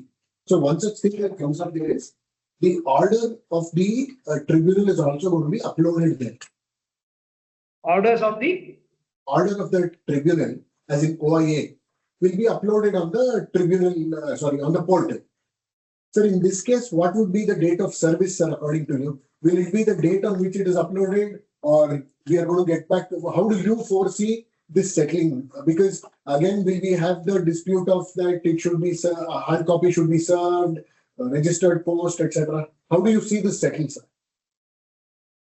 You see, at the end of the day, depending upon whatever be the provisions, the way they read, the effective communication of an order is what is relevant. Okay. Now, merely because, in fact, we come across yesterday, there was some matter in the High Court where the order was sent through the mail, but then it was put in the portal maybe about 4 or 5 months after that. So what is the effective method of communication? Is it sending it through a mail, or is it putting it in the portal? Now, the issue was, if suppose sending it through a mail, how do you expect any taxpayer or any company to keep looking at the mails every time the order is sent?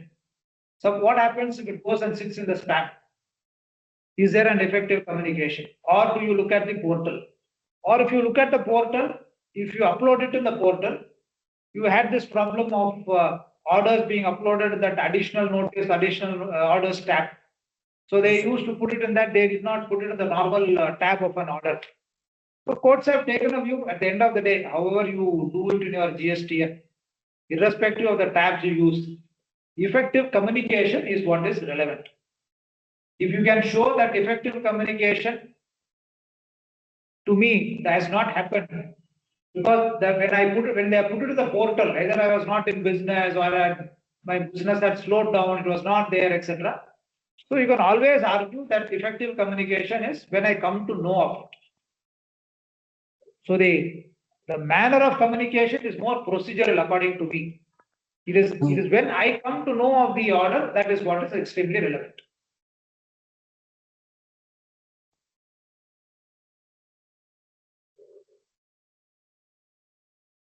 The case of Understood. Sir, maybe we'll continue, sir. Yeah. So what I would do is, I looked at the issues before the special bench and the issues before the state bench, or the principal bench and the state bench. Now, if I have to argue a matter before the principal bench, go to the slide of the principal bench. If I have to argue a matter before the principal bench, you look at the scope of the issues that are there before the principal bench.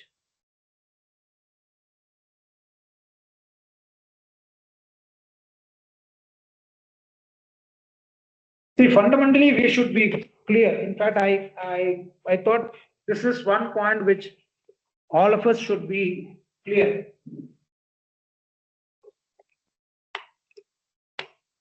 There will always be situations where there could be a doubt whether we should look at the provisions from a first principle basis, or how does the department look at these definitions or the provisions today? And what has been the legal position in respect of those transactions in the past? That's the first thing which all of us should have in mind. We should also be clear that a number of decisions that have been rendered in the pre-GST regime would apply with equal force in the post-GST regime also. So our approach to arguing the matter before the GSTAT would be to read the provisions on a plain reading, try to find out what has been the purpose of having the definition in that particular manner, and how has the courts looked at those situations in the past. Now, if you look at, for example, the issues before the principal bench, we will take an example of, for example, the intermediary services. Now, intermediary services effectively has now gone after this present amendment, where they have omitted the place of supply of intermediary to be the place where the intermediary is located. But the disputes for the past period would continue to be there. So now, how do you approach this intermediary issue? My experience tells me that the definition of intermediary has to be read very strictly, because it militates against the normal consideration of such transactions as export of services.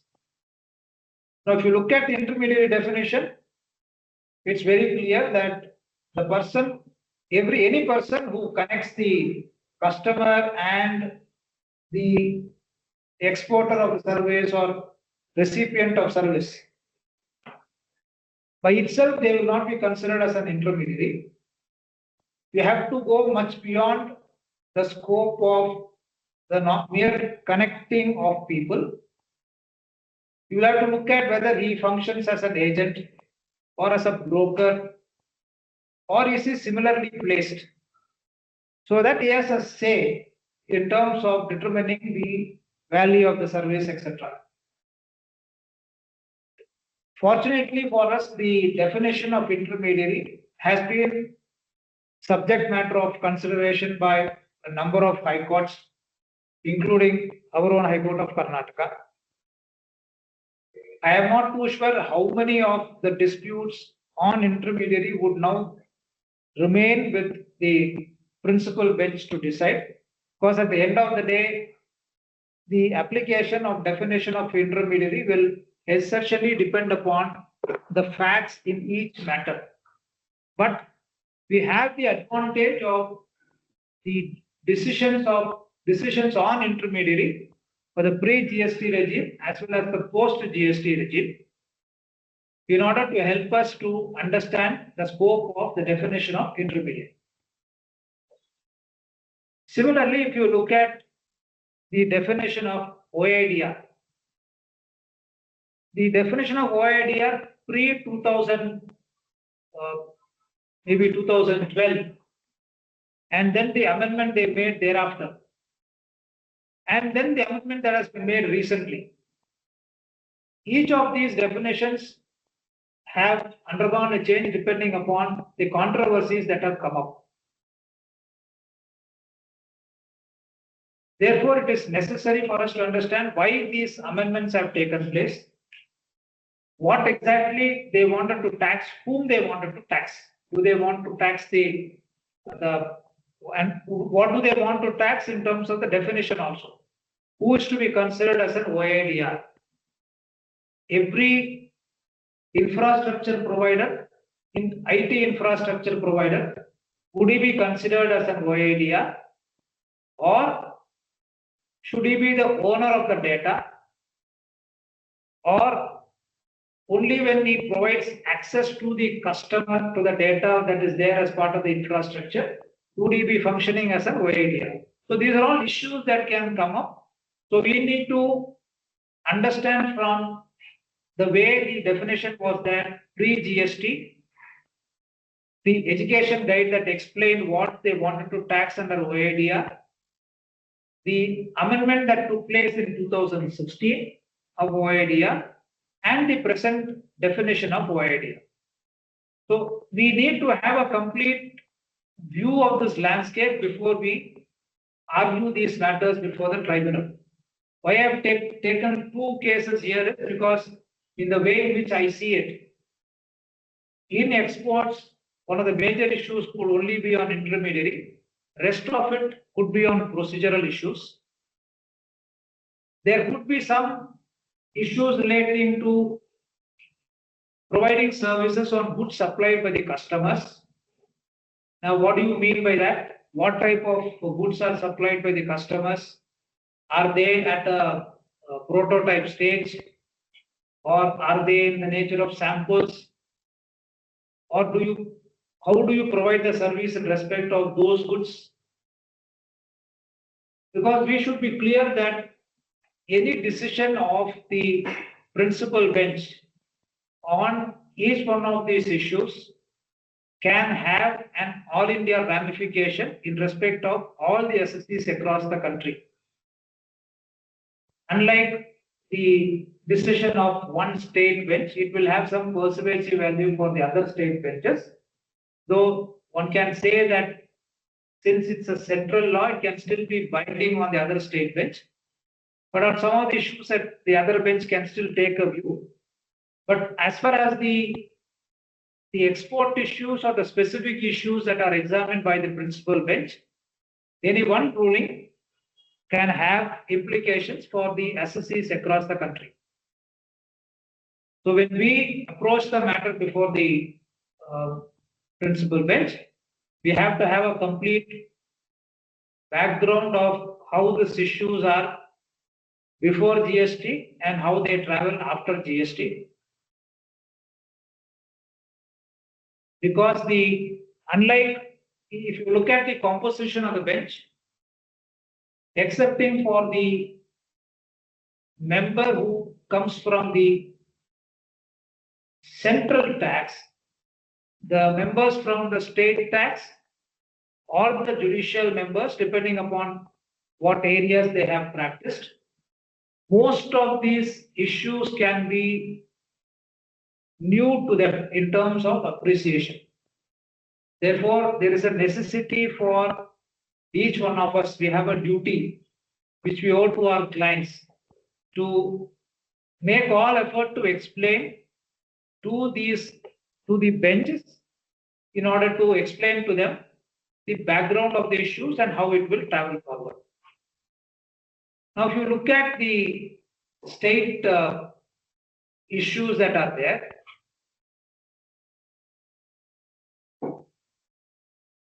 one main issue that can still survive would be the blocked credit under 17(5) of the GSTAT, especially in the light of the Supreme Court decision in Safari. Now, the exclusions will still be operating, saying whether it is a plant and machinery and whether it is decided whether the work is done or the credit is in terms of activities done on own account or on somebody else's account. And how do you say that the activity, the immovable property is used for providing an output service? So those are all issues that can still survive. So the decision of Safari retreats is not closing options for the SSCs. We need to appreciate that there are certain exceptions carved out both by the provisions as well as by the decision of the Supreme Court, especially when the review itself has been dismissed, notwithstanding the retrospective amendment that has been made. So therefore, that complete landscape has to be provided to the bench in order to make them understand that the availability of credit today has to be in relation to the business that is done by an SSC, unlike the pre-GST regime.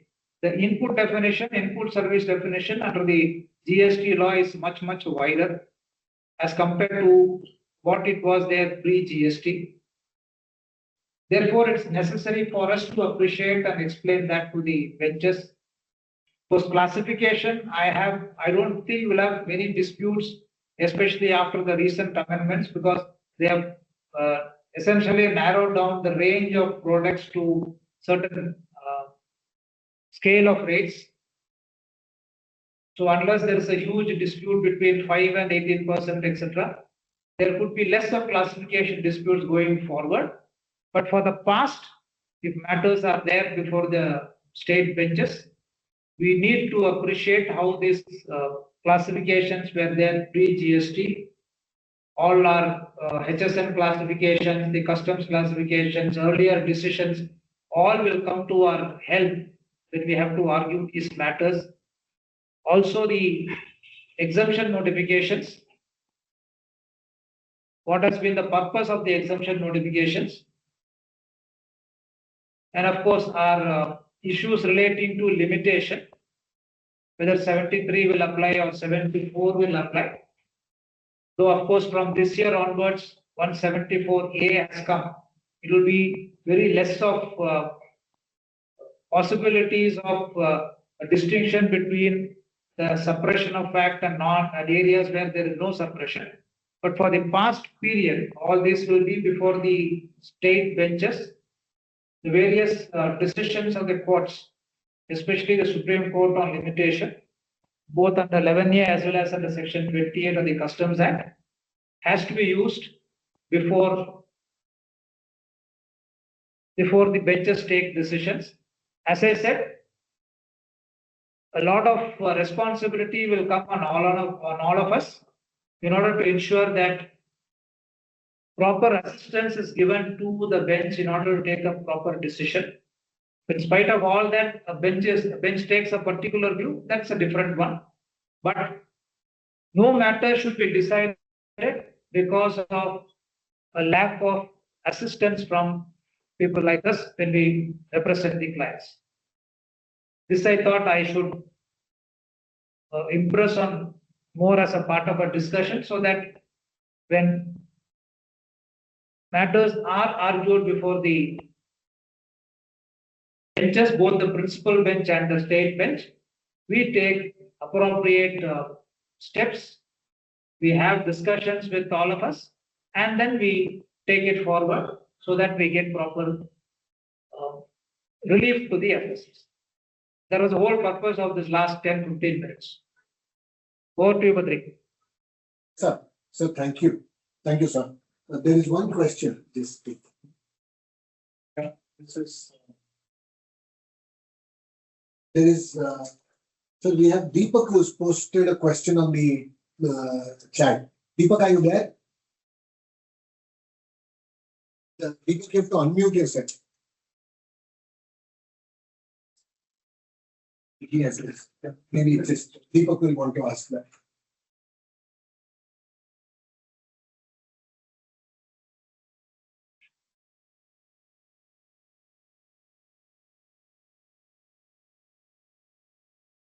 Deepak, You can unmute yourself now. Sir, good evening. Yes, Deepak. So very happy to hear you, sir. So I have a grievance against you. After I answer this question, I will tell you. How can you in a discussion raise a question on a point which you will not know the answer? For a teacher-student, this is allowed, sir. For a teacher-student relationship, this is allowed. Okay. Yeah, small things, sir. So there are many orders which have been issued under 74 instead of 73. And we were unable to kind of get them covered under amnesty. Those matters will now come to tribunal. Question would be, in case the tribunal passes an order in favor saying that it ought to have been under 73, how would it be for it to be still covered under the amnesty scheme, sir? If I remember correctly, when they had this 128A is what you are referring to, no? Yes, sir.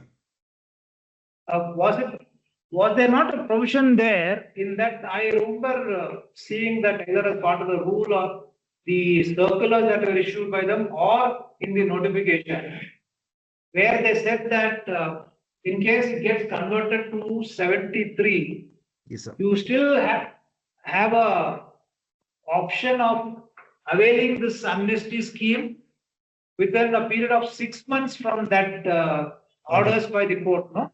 Yeah, true, sir. So that's it, because all of these are online. Question is that the formation of tribunal has delayed so long, whether the provision stated in the law will actually be given effect to in spirit. No, if they don't give effect to it, we always have the High Court, no, to interfere in it. Right. Fair, sir. That's not So a problem. likewise, In fact, even in the absence of a provision like that, yeah, we should still be able to get that relief from the High Court. Because you wonderful. go back, you will have to see yourself as being placed on par with the person who got the benefit of the amnesty scheme on that day. Got it, sir. So So if likewise, there were orders which were under 73 and sorry, sir, sorry. No, if the very fact that 74 could not have been invoked in the first place, Yes. and if 73 is found to be invocable in that, Yeah. then you will be placed on par with the person to whom a 73 proceedings were initiated. Now that provision is there, I think that provision should take care. Absolutely, sir. Sorry, when I was, it overlapped. So similarly, there were orders where some of the demands under the single order, where one were under 73 and let's say the other was under 74.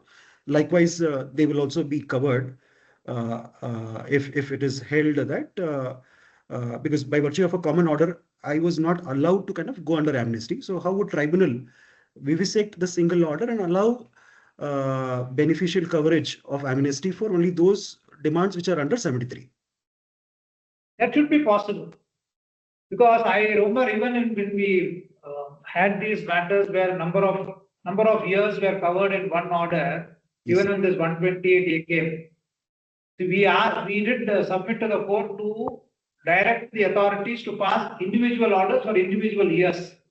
right. So that for those years covered by the scheme, you can still go under the amnesty. Wonderful, sir. Sure. Thank you So so that much. the court did do, and I think the authorities also did that. Perfect. This helps, sir. Thank you.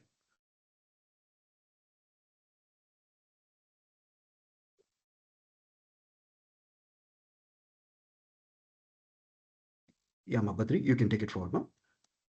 Despite the government has not considered them while passing orders. Sir, do you expect that GST tribunal will follow these high court orders and grant genuine relief to taxpayers, especially if they not approach the courts for such relief? Let's be optimistic, no? Let's expect the GSTAT to follow the High Court's orders, look at the circulars and give you the relief. Let's be optimistic that we'll have a good bench. Absolutely. In fact, that's exactly what me and Badri were also saying, sir. Sir, one question. If there is a common adjudication authority for pan-India cases like DGGI, will the tribunal appeal has to be filed with the jurisdictional DGGI, or will it be for each and every state covered in that common adjudication? I mean, that's again now a kind of an anomaly. No, see, ideally speaking, like for example, forget this GST. Pre-GST also we had this common adjudicating authority issues. So they used to appoint one officer to be in charge of the adjudication for, say for example, customs. That was more important for customs, where you had imports taking place from various customs areas. They used to appoint one common adjudicating authority. We wish to file appeal in the tribunal where the common adjudicating authority is located. And that will cover all the ports, because the show cause notice is covering all the ports. So you go to the tribunal where the common adjudicating authority jurisdiction lies. You can do that. You can cover all the jurisdictions in that. But I was listening to, I think you raised this question also in the earlier discussions. Yeah. I think you should go, there are only two ways. On an appeal, you should go to the bench which has the jurisdiction over that particular authority. That's number one. Number two, as far as the High Court is concerned, you can always go back to the High Court, which is your jurisdictional High Court, where either you have a part of the cause of action or whether your head office is located, etc. You can go back to that High Court. But tribunal, you should go to the bench which has the jurisdiction over the common adjudicating authority. Sure, sir. Thank you.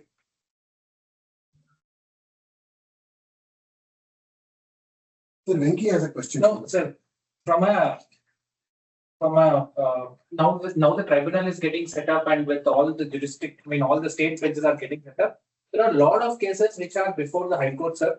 Where interim relief has been granted, but after interim relief, counter has been requested to be filed by the department, but they are not coming through, and there is no end which is being seen in the side, sir.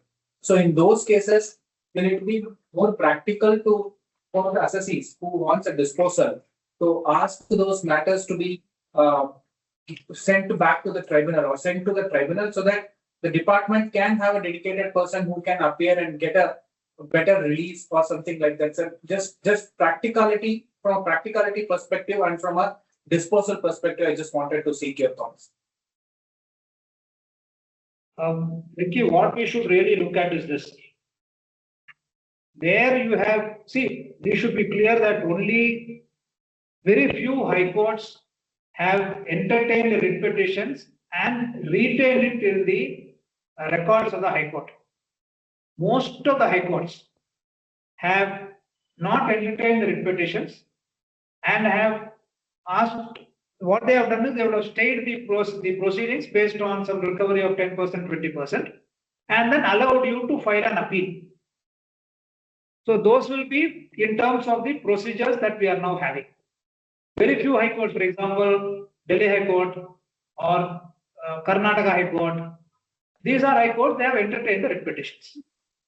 Now, and we have been fortunate in that sense to have a high court where alternate remedy is not looked at with so much of strictness as compared to the other high courts. Other high courts are very strict on alternate remedy. Now, in our high court, when our matters are there, we need to be clear about, one, have we challenged the jurisdiction of the authorities to initiate the proceedings in whatever matter? We could have challenged it on 74, we could have challenged it that there is no supply, or we would have challenged that there is no value. We could have challenged it on any number of grounds. So if we are able to challenge it and we have challenged it on that, it is always advisable to get a ruling of the High Court on that issue of jurisdiction first. If there are factual issues, we can always look at an option of either getting liberty to go back to the tribunal, file an appeal in the GSTAT, or if the issue is less in terms of amounts, etc., it's not so much complicated. You can always ask for a remand by or a reconsideration by the lower authorities, so that we come back to a normal small amount that is in dispute, and thereafter we take it forward in terms of filing of an appeal, etc. That we can do. So we should be in a position to distinguish between cases where we generally have jurisdictional issues, interpretational issues, and retain it here. That is our wish. But it's quite possible the department will turn around to say that now that the GSTAT is starting functioning, these are matters where the GSTAT should be allowed to see it. So you direct them to file an appeal in the GSTAT, so that GSTAT can start functioning. But we should be clear about a couple of things in this. When you move from the High Court to the GSTAT, you will be in the queue as a fresh appeal before the GSTAT. You will not get restored to the same number. Suppose you have filed a writ petition, let's assume in 2020, and you are now filing an appeal in 25. These 5 years you have spent here will be excluded for limitation, but you will be in the queue as if you are in 2025. Okay, so what is the impact of those 5 years being lost? So that's something we'll have to be clear. Also, if we are able to impress on the court that there are now circulars being issued. For example, all your that 189, 210, 199, all those circulars being issued, or some decisions have come. Then they should be in a position to impress upon the High Court itself to take a view on those issues that are covered by circulars. We don't need to, when circular is issued, the tribunal or the High Court can't take a different view. At least the revenue can't argue contrary to what is there in the circular, either before the GSTAT or before the High Court.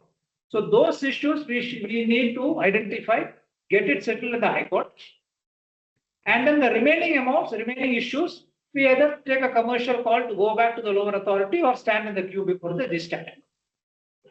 Because even if you file now, you are not going to be heard in the near future. The way I see it, I don't know what is the number of appeals that are there in for example, the state bench here. Somebody was telling me it's about 40,000 appeals or something is there. God only knows what is the actual number. So if that is going to be the appeals pending, then if you are going to be as 40,001 in the list, then you should look at maybe another 2 years to get your matter settled. So that is the practical view you should take in every matter.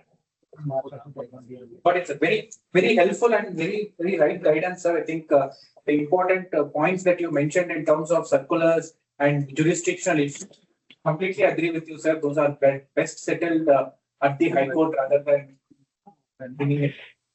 Thank you, sir. I don't see any other questions which are posted in the chat, sir. If there is any other questions from the participants, please post it.